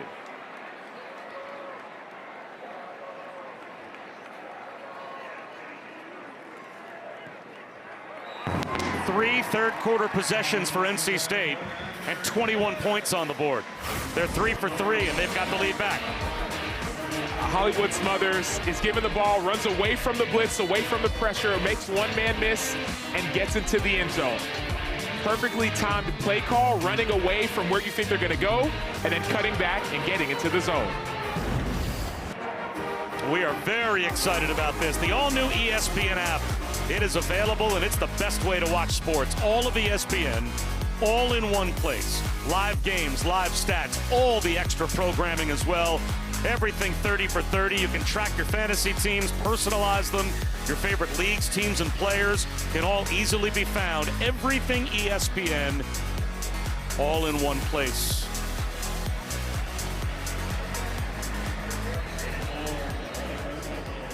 ESPN Plus is a beautiful thing. I'm able to watch some of my son's track meets on ESPN Plus. And it's great. He is a distance runner at Virginia. Their whole cross-country team, I think, back watching the game in Charlottesville right now. They're ranked number 6 in the country. In large part, I'm sure, because of Jimmy Wischusen. Cam Ross on the return, and he goes nowhere. Let's take a look at our player spotlight, brought to you by Tecovas. And back to work on this drive will go Jamari Taylor. Jamari Taylor has been untackleable. He's 5'9", he's 200. He's made a few people miss, but more than that, the offensive line has made it easy on him. When they see you running like that, it makes them want to block a little bit harder. So the combination of his size, his strength, the offensive line's will, and NC State's lack of discipline has given Jamari Taylor a career day. Noah Vaughn starts this drive, though, for the Hoos. Takes the handoff. Nope, keeping it is Chandler Morris, his first run of the day. And they obviously weren't expecting to see it. He protects that shoulder by cruising out of bounds all the way down to the NC State 35-yard line. I ain't gonna lie to you, Bob. During the last commercial break, our producer was like, hey, man, Chandler Morris, he hasn't run the ball at all. What's going on? And finally, Chandler Morris uses his legs. We saw this last week. He had a nice run, nearly a touchdown. He hurt his shoulder. But on that zone read, the defense thinks he's given it. He kept it. Now he does give it to Noah Vaughn. And he picks up 1.5 yards. That's what we mean by lulling people to sleep. You just keep on giving it over and over and over again. That when they least expect it, you keep it for a big-time game. Through 3 quarters, 250 rushing yards for Virginia, 205 for NC State.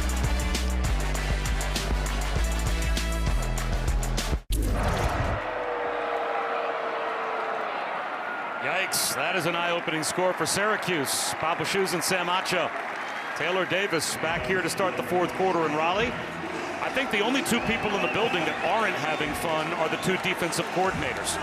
Other than that, everybody else I think is having a blast with this matchup between NC State and Virginia.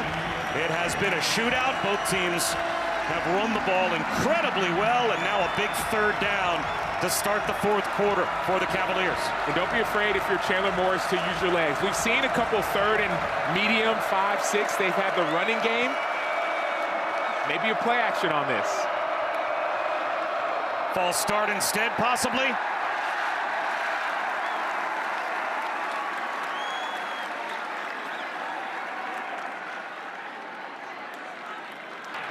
False start. Offense. Everyone but the center. 5-yard penalty. 3rd down.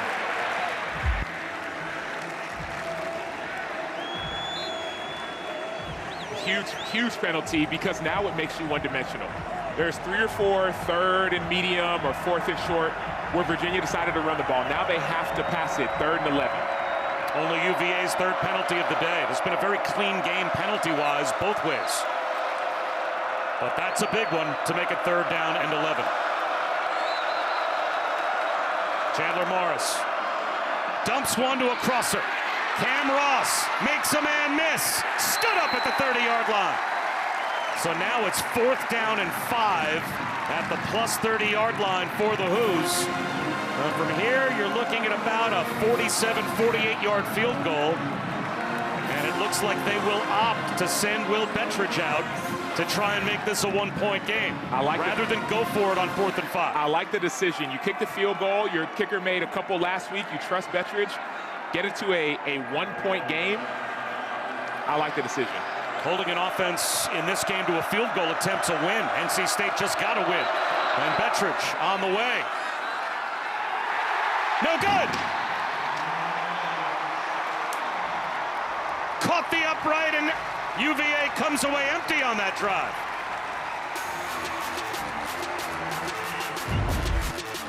One of your most trusted human beings on the team gets beat by the upright.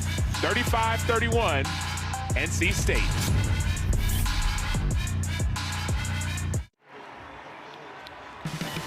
Welcome back to ESPN College Football, presented by Tums. Both of the defensive coordinators in this game might need some Tums by the time this game's over. especially with the running games that they have both been trying in vain to stop. This time a good gang tackle of Hollywood Smothers. Fisher Kamak led the charge, but boy, NC State put on a show on the ground in the third quarter. Yeah, it's been the Hollywood Smothers show. Maybe we're going to make it to a movie. He's been dominant, the offensive line, and then C.J. Bailey using his legs as well. The run defense has been abysmal for both sides, but NC State has taken advantage in the second half with their confidence and their commitment to giving the ball to their playmakers. C.J. Bailey to throw. Incomplete on the dive for Jolie. So now a chance for Virginia to get a stop on third down, facing 3rd and 7. The problem with that incomplete pass is that you can no longer use what you've been using the entire game. Hollywood Smothers and the opportunity to give him the ball on the handoff. Sure, you could pass it to him, but it's going to be on C.J. Bailey to make this play. Hard to believe NC State's got 35 points on the board and doesn't have a third down conversion yet. And they still don't, unless a flag comes out. Justin Jolie couldn't haul it in. Devin Neal there in coverage. So Jolie runs a nice route, but the coverage has been... Officials timeout on the field for injury. The defensive backs have been like blankets on these receivers for NC State. Unbelievable job by Neal, but also the rest of the DBs for Virginia. And that starting guard, Kamen Smith, down for NC State. Injuries on both offensive lines they're dealing with right now.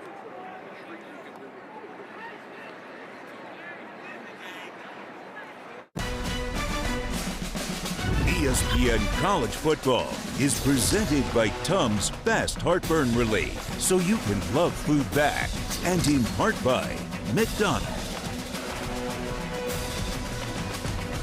It's a ride along with Champ the Retriever as he goes out and grabs the kicking tee after every kickoff here at Carter-Finley. His older brother Ripken passed away, so Champ took over. Apparently also the official bat dog for the Durham Bulls. So when Crash Davis pumps one out, he goes and picks the bat up as well.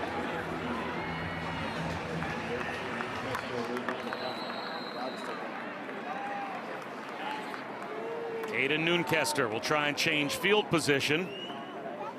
And Cam Ross, he had a huge punt return earlier that helped set up a short field touchdown. He's got a chance to return one again here.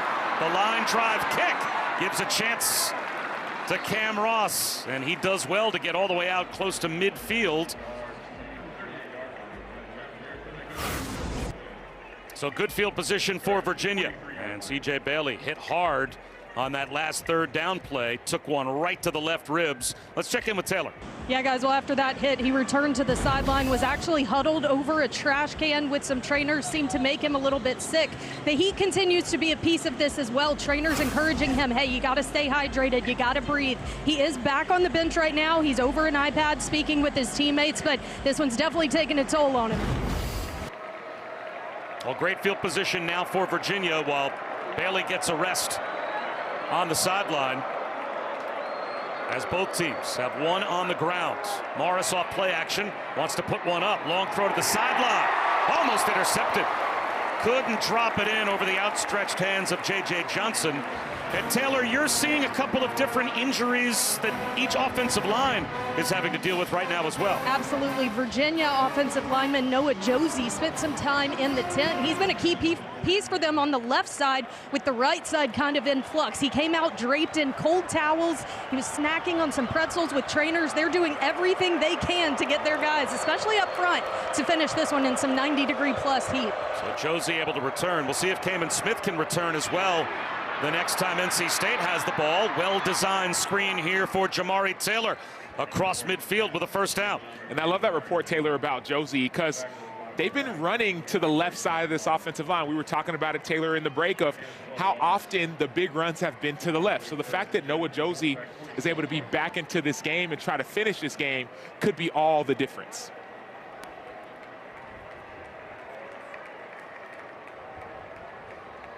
Virginia had a 10-point lead at halftime. NC State scored touchdowns on their first 3 possessions of the second half. They've got a 4-point lead. Chandler Morris sidearms one. And that's Xavier Brown.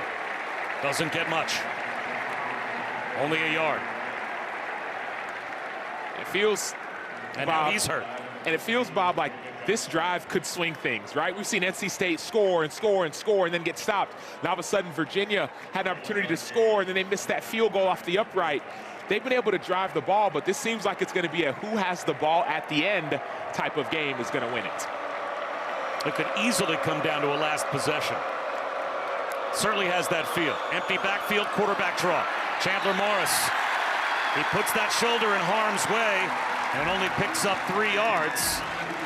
That's the first design quarterback run we've seen, at least for Virginia. We have, but that was a great play by Sebastian Harsh. That was a quarterback draw, designed run. Sebastian Harsh was rushing up the field, but he used his mind to retrace back to the quarterback. That could have been a big-time gain. Harsh eliminated it. Virginia was dominant on 3rd down in the first half. Overall, they're 11 for 16, but only 1 for 3 here in the second half so far. Facing 3rd down and 6. Morris. At time, again he finds Trell Harris. Another 3rd down conversion on the slide for Virginia to the 28-yard line, a gain of 14. Yeah, this Virginia offense has been attacking the defense, specifically Brian Nelson, but look at the space and the time that Chandler Morris has. Quickly back to work. Trell Harris again. Brought down at the line of scrimmage. And Bob, just going back to that point earlier, if it may come down to who has the ball at the end. Yes, it may, but that doesn't matter if Virginia doesn't score right here. Virginia's losing this game right now. They have to get a score. They have to get, at the minimum, a field goal to make it, if NC State scores, still a 1-possession game. So the only way that this game does come down to who has it last is if Virginia scores on this possession. Now it's Noah Vaughn, a tailback to the left of Morris. Cam Ross in motion. On the ground, it's Vaughn. Cut back, no, check that, another keeper for Morris. They fooled you. They fooled all of us, right? He's fooled me twice. Fool me once, shame on you, fool me twice. But that's the thing. He's been fooling this defense. Why? Because every time in the first half, it was Jamari Taylor. It was the running game. It was anybody you could think of. But now 2 times in the second half, Chandler Morris has kept it on the zone read action. The first one was about a 50-yard run. This one gets you that first down in the red zone. He got the entire NC State defense to flow one way and then ran backdoor for 10 yards at a first down in the red zone. 257 yards rushing now for Virginia in the game. This time it's Vaughn, and this time he's gang tackled behind the line. But volley, Price got the push. But even on that play, Bob, I expect play action coming soon, because on that play, the play action was wide open. There was a receiver coming across the field who would have been open, or Chandler Morris could have kept it. So as much as Chandler Morris has kept the ball in this second half, the defense is still feeling and leaning and believing the run. So don't be afraid, if you're Virginia and Des Kitchings, to work towards that play action pass game. And the pass protection for both teams has been really solid, allowing those long developing crossing routes to be so effective. Morris on a rollout in the right flat. Cameron Courtney inside the 10-yard line. Let's see where they say he stepped out. Right at the 10. So it creates another 3rd down for Virginia. 3rd and a couple. It's got to be frustrating. I mean, it's frustrating for me as a guy who played defense, but it's got to be frustrating when everything underneath has been so wide open. And the reason why is that when you're giving up everything so wide open, all of a sudden you're not in a 3rd and 10. You didn't pressure them. Now you're in a 3rd and 4, 3rd and 3, 3rd and 2. That's what Virginia's been in all game long, and it's hard for NC State because all you need is 2 or 3 yards. 3rd down and 3. Jamari Taylor makes a man miss, trying to push his way for a first down. He didn't get there. Well, what a call this is now going to be for Tony Elliott. 4th down and short inside the 10-yard line, down by 4 with 7 minutes to go. A field goal makes it a 1-point game, but they are going to go for it on 4th down as the clock goes under 7 minutes. Yeah, you don't kick a field goal in this situation. You need 1 yard, you got to get 1 yard. How do you get it, though? That's the question. They've been bullying and bruising the defensive line. I like Sage Ennis on this. I like showing run and then popping it over to tight end Ennis. Unbalanced line, the pitch, the cutback, Taylor. He's right at the first down line to gain. Virginia thinks they've got it. NC State thinks they've got him stopped. And it looks like the Wolfpack did indeed get the stop. Going on the field, and running short of the line of game. First down, NC State. A field goal off the upright, followed by a fourth down conversion attempt by Virginia that fails. And a couple of empty drives gives it back to NC State with the lead. The previous play is under review. NC State committed all their resources, all 11, to the run. They got a chance to stop them, it looks like, but this play is still under review. So we'll step aside while they review, but they have to see clear and obvious evidence that he got the ball to the line to gain. Not sure they'll see that.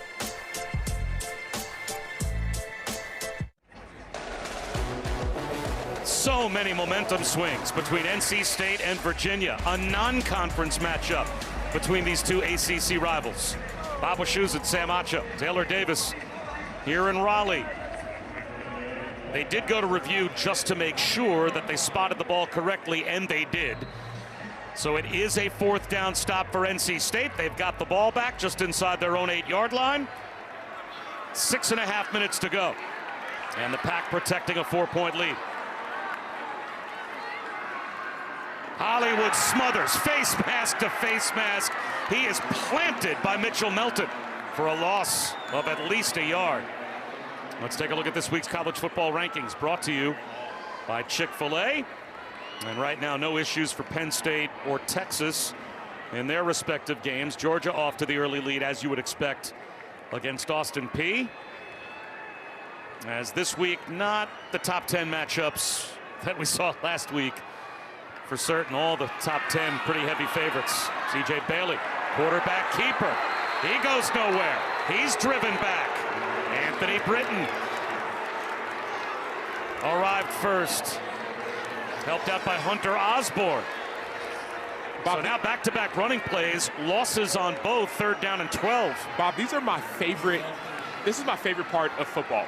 Because as a guy who played defense, you're down by 4, you need a stop. If you don't get a stop, you don't win the game. This is the time where moments and men are made on the field. Defensively, you have to stop them right now. Who's going to make the play? 4-man rush, floating right is Bailey. Swings one right, caught right sideline, first down. Exactly what NC State needed. Terrell Anderson reached the ball out, and he moves the chains. Huge 3rd down play for the Pack. And that who happened to be on offense. C.J. Bailey with a perfectly placed ball to Terrell Anderson. Notice he catches it with his hands, outstretched arms, gets the first down. Their first 3rd down conversion of the day. Now, they haven't had many opportunities because they've moved the ball so effectively en route to 35 points. They haven't been 3rd down often. Counter handoff, Smothers. Again, UVA. A tackle after only a couple of yards on 1st down. Kazim Moore made the stop. Week 2 on the ACC Network continues. Later on this afternoon, number 8 Clemson will host Troy at 3:30 Eastern. And then we will cap the night on ACC Network with Vanderbilt taking on Virginia Tech in Blacksburg at 8.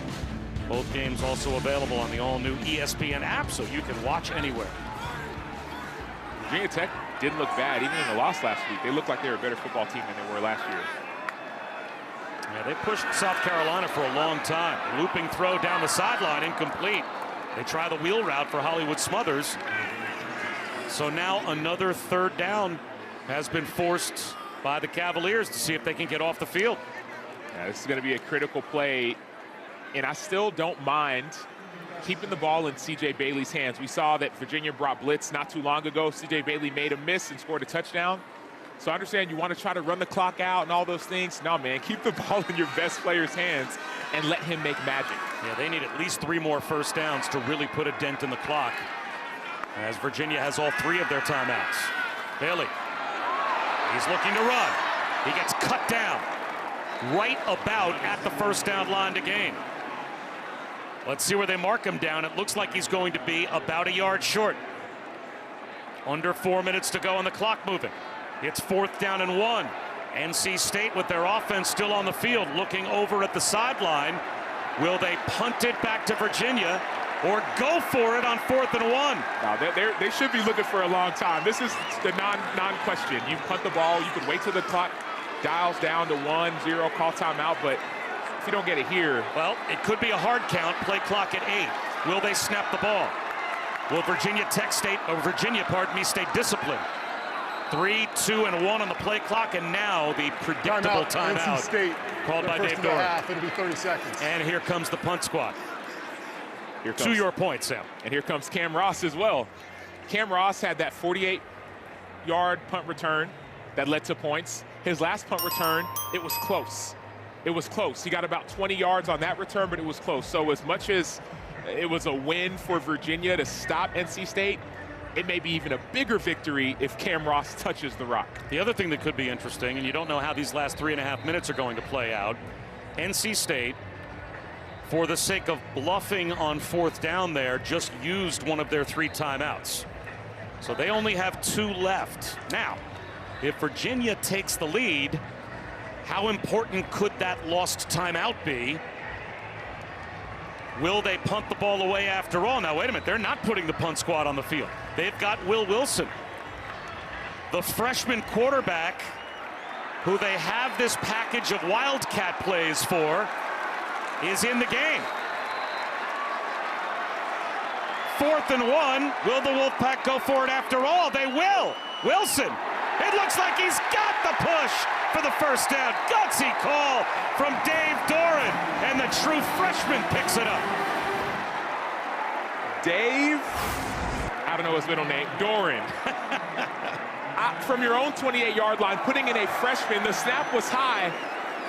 Yes, Will Wilson did a great job of catching that snap, but the decision to go for it from your own 28, and that elicits a lot of confidence in your squad. And now again, you milk the clock for all it's worth if you're the Wolfpack. He was almost Dr. Dave Doran. He actually went to Drake and planned on being an orthopedic surgeon, but ended up getting the coaching bug and never looking back. He doctored up a 4th down call there, and here's C.J. Bailey to run. And he will be thrown down behind the line of scrimmage after a couple of spins. Mitchell Melton and Jason Hammond were there, and now the timeouts are going to be called by Tony Elliott. Virginia, their first time out of the half. It'll be 30 seconds. So they're going to try to call their timeouts on the north side of the 2-minute timeout and see if they can get the ball back. So if you're NC State, Bob, do you start to pass the ball now? Do you try to get a first down? Because a first down would seal the game if Virginia uses their timeouts. If I'm NC State, I'm running it. I've been down and on the ground, whether it's been Will Wilson, C.J. Bailey, Jamari Taylor, you name it, everybody's been able to run. I'm running the ball, I'm forcing them to use their timeouts, but more than anything, I'm trusting my offensive line can get a first down and seal it. Well, if you can get to the 2-minute timeout and your opponent is out of timeouts and you've got a first down, your victory formation from there. Correct, but if you get to the 2-minute timeout and you haven't got a first down, now all of a sudden the clock will stop on first downs if Virginia gets the ball. Yep. So it's wise for Virginia to use their timeouts now, get the ball back if they can get a stop, and then all of a sudden you run your offense as usual. Clock stops after to reset the ball after a first down within 2 minutes. So this is the game. 2nd and 13 after the tackle of Bailey on first down. They will keep it on the ground. Hollywood Smothers brought down by James Jackson after a gain of 4, maybe 5, but it will be 3rd down and long. And another timeout call. So timeout, Virginia, their second of the half. It's 30 seconds. So we've seen guts from Dave Doran and going forward on 4th and 1 from your own 28. 3rd and 9. The opponent has 1 timeout. 1 first down wins the game. Just about. Now, Virginia would still have a breath on the other side of the 2-minute timeout because they do have a timeout left to stop it one more time before the 2-minute. But, yeah, they would be really on life support after the 2-minute timeout if they can't get a stop on this play. Maybe this is why Dave Doran signed up to be a coach, because decisions like these, personally, I run. I run the ball. I make them use their timeout. I trust my running game. Your quarterback is 16 of 22 for 200 yards. So the passing game has been very effective as well. You've also ran it yourself for over 200 yards. So the running game has been just as, if not more effective. The issue here isn't about run or pass and effectiveness. It's about the time and forcing Virginia to use their timeout. Do you give C.J. Bailey a chance to put it in his hands, take a look, get a box count, and maybe check to a pass? He's young. He's young. I wouldn't do all that for an 18-year-old kid. Hollywood Smothers is in the backfield. Bailey instead will throw, hit as he throws. And not only is it an incompletion on third down, but NC State doesn't force Virginia to burn that final timeout. So now the Hoos will get the ball back with a chance and with a timeout. All game long, there has been no pressure. And all of a sudden, when it mattered most, you have pressure from Virginia. Big-time play by the Hoos. Daniel Rickard got the right arm on C.J. Bailey and definitely altered that throw. And there is the dangerous return man, Cam Ross. What kind of field position might he give his team? Good kick here from Noonkester. Drives Ross all the way back to the 10-yard line. Did they outkick their coverage? Ross trying to make players miss, and he will bob and weave his way to the 19-yard line. That is a good change of field position for NC State. Well, this is why, Bob, you bring in a guy like Chandler Morris, who set records at North Texas, who's been a part of teams like Oklahoma, who started even in high school, was 16-0 in high school, won a state championship. This is when that veteran experience matters. 2 minutes left, you got a timeout, you have the 2-minute timeout. Let's see what he does. And remember the 2 trips into the red zone, or at least close to it, where Virginia has come up empty here in the second half. Hitting the upright with a field goal attempt and then getting stopped on 4th and 1 their last trip down the field. To your point, it's not like Virginia hasn't been able to move the ball down the field. It's what happens when they get there. Well, they have left points on the field, and as a result, they need a touchdown here. Chandler Morris over the middle, sliding attempt made by Courtney. He scooped it up. They will give him the catch out to the 32-yard line. Will that take us to the 2-minute timeout? They'll try and hustle and get another snap off. And they will not. Just goes to 2 minutes as they were about to snap the ball. This is the 2-minute timeout. 2 minutes to go, still life for Virginia. Can NC State hold on? We're about to find out.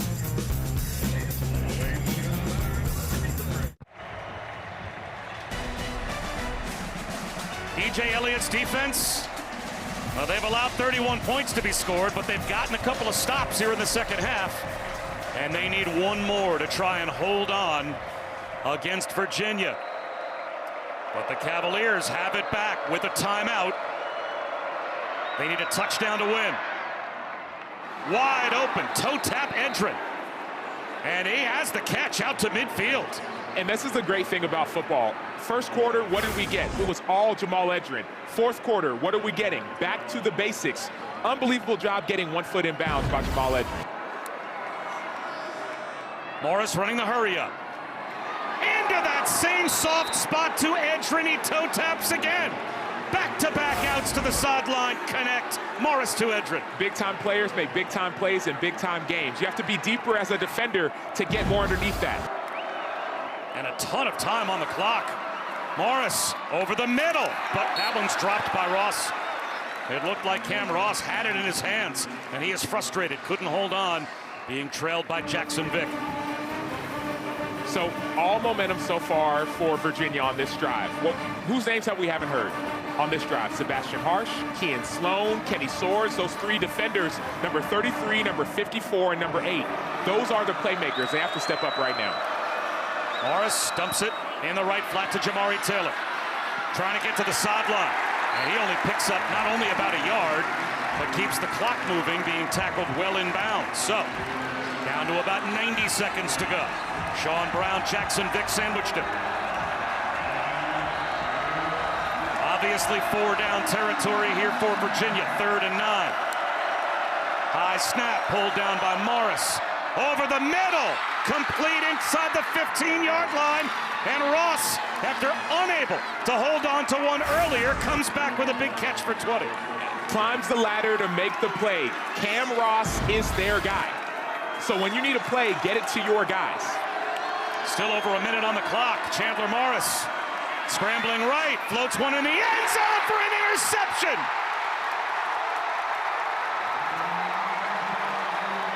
The defensive end, Kean Sloan, drops back in coverage and gets a pick.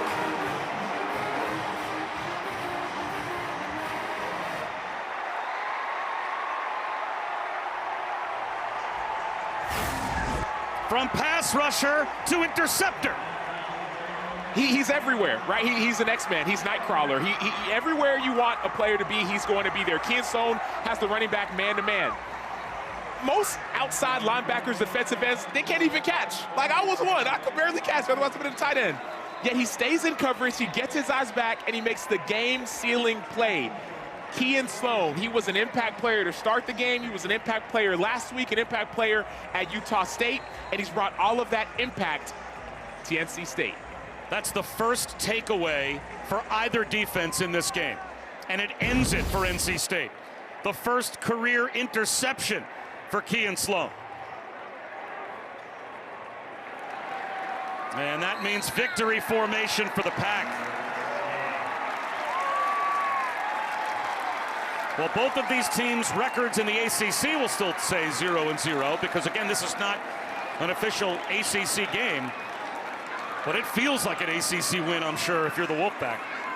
Talk about the confidence that is built on one side and the dejection from the other. If I'm Chandler Morris, I'm thinking, dude, it was an outside linebacker. I like my matchup, running back on an outside backer, but, man, Kean Sloan changes everything.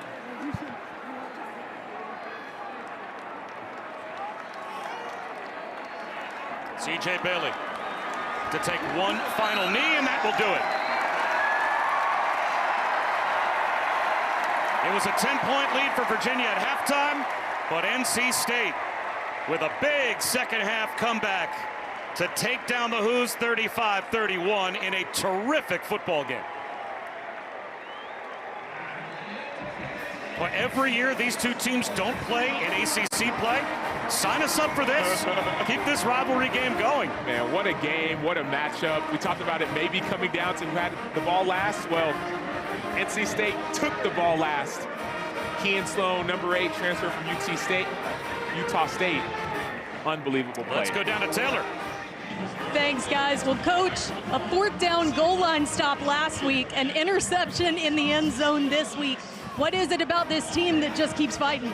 Well, they got grit. You know, it's part of NC State's DNA. We never quit. Jimmy V taught us that a long time ago. So I'm proud of our guys, really proud of our offense for how they played. We got a few stops on defense and made a big one there with Kean's interception. You talked to me at halftime. You said there was a multitude of things that was making an impact in the first half. What kind of a response did you see in the second half? They played much more fundamentally sound, you know. I mean, they still did some good things. Virginia did a great job. They deserve a lot of credit. But we just played better. I mean, we did not play well at all on defense in the first half. We played better, not great. But offensively, sometimes that's what you got to do. You got to outscore somebody, and that's what we did today.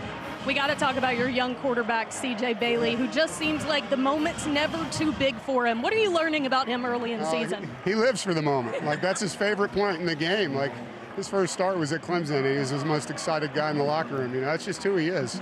He's a winner. He's got the spirit of a champion. I'm glad he's our quarterback. 2-0. On to the next. Congratulations. All right, go Pack. What a tremendous football game.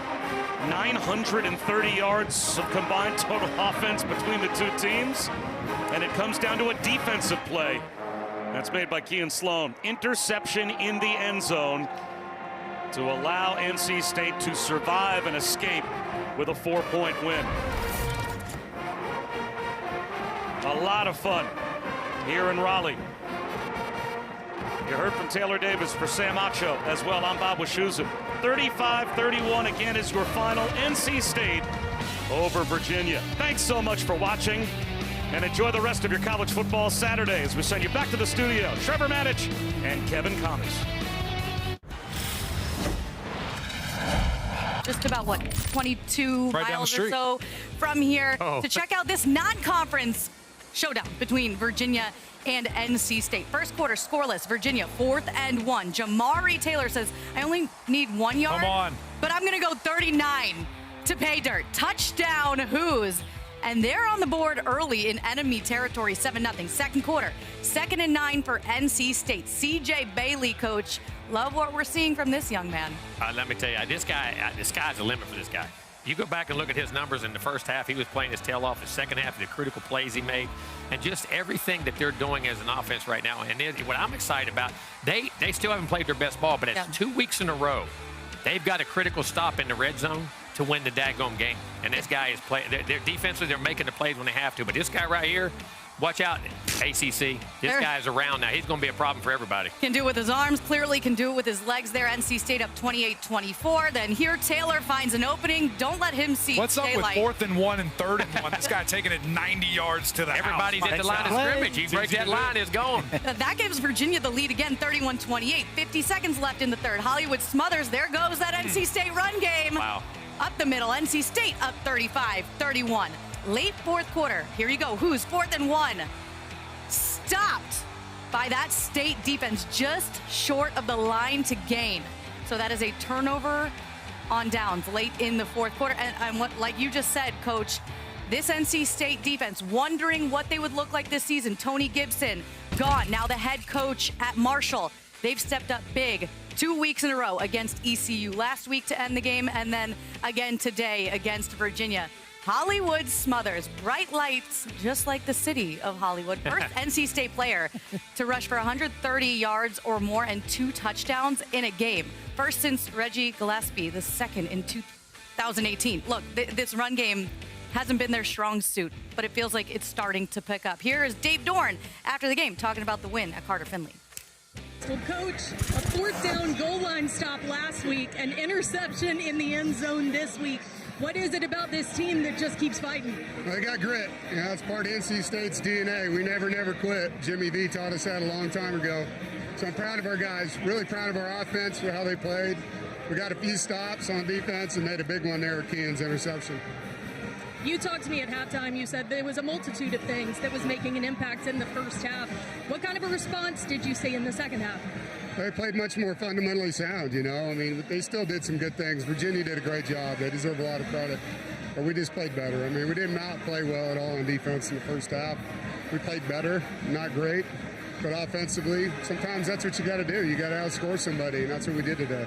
We got to talk about your young quarterback, CJ Bailey, who just seems like the moment's never too big for him. What are you learning about him early in the season? He lives for the moment. Like, that's his favorite point in the game. Like, his first start was at Clemson. He was the most excited guy in the locker room. You know, that's just who he is. He's a winner. He's got the spirit of a champion. Wow. Okay. All right, CJ Bailey talking there. We're all enamored right now because Syracuse up in central New York has been trailing to UConn all game. They just punched it in with under a minute left to play in this game. So the Orange just took a late lead. See if they can hold on to that. But let's go back to this NC State Virginia game. NC State now 2-0 to start the season, 33-2 at home against non-conference opponents now since Dave Dorn took over at the helm in 2013. What did you see out of CJ Bailey? Let's start on that side today, the young quarterback. Well, I mean, he was clean again as far as throwing the football, which I love to see from a young quarterback. But the thing that stood out to me, you saw a little bit of it week 1, but him running the football with his legs. He had 2 touchdowns on the ground, and you're almost like, if he can add that dimension to his game, that Hollywood Smothers had a day, but you also have to respect CJ Bailey getting to the edge as well, which is going to help open up this running game for NC State. So that's what really stood out to me. I mean, a great team win, hard-fought game, and both teams deserve credit, but NC State just finished it. I 100% agree, and that's what opens up everything in the run game if you have that extra threat, because now we can't play. We got to play 11 on 11, and there's at least the threat of that happening, and that's a huge deal for these guys. But I love what I saw from Hollywood. This offensive line blocking when they needed it, short yardage to close the game out per se. They were able to get it. They were able to do things of that nature, and that's where I think this team can take the next step. They have weapons, and it wasn't the best passing day, 200 yards, but they showed some moxie there. I do want to touch on Virginia. Tough loss for them. They were 4th and goal, or 1st and goal in the red zone with a chance to take the lead late. Chandler Morris throws an interception in the end zone.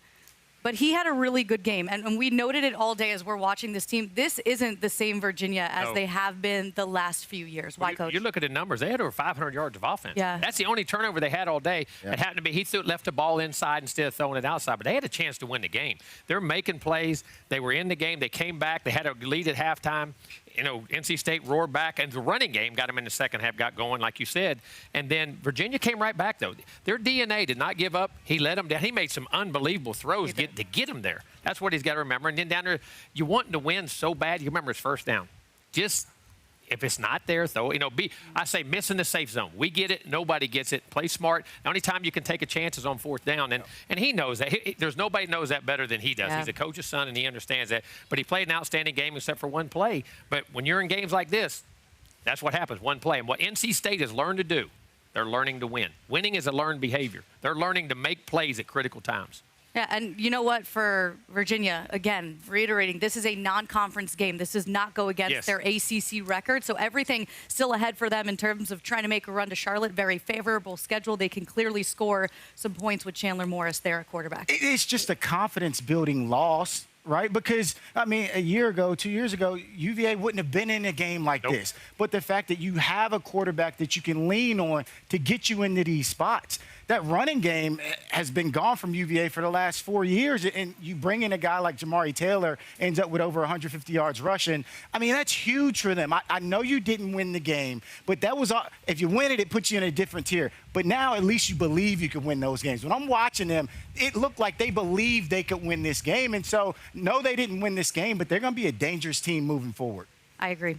So we'll see what happens moving forward, how Virginia responds to this. But for NC State, as I noted, 2-0, they protect their home field there at Carter-Finley Stadium. You saw the smile on Dave Doran's face that kind of says it all.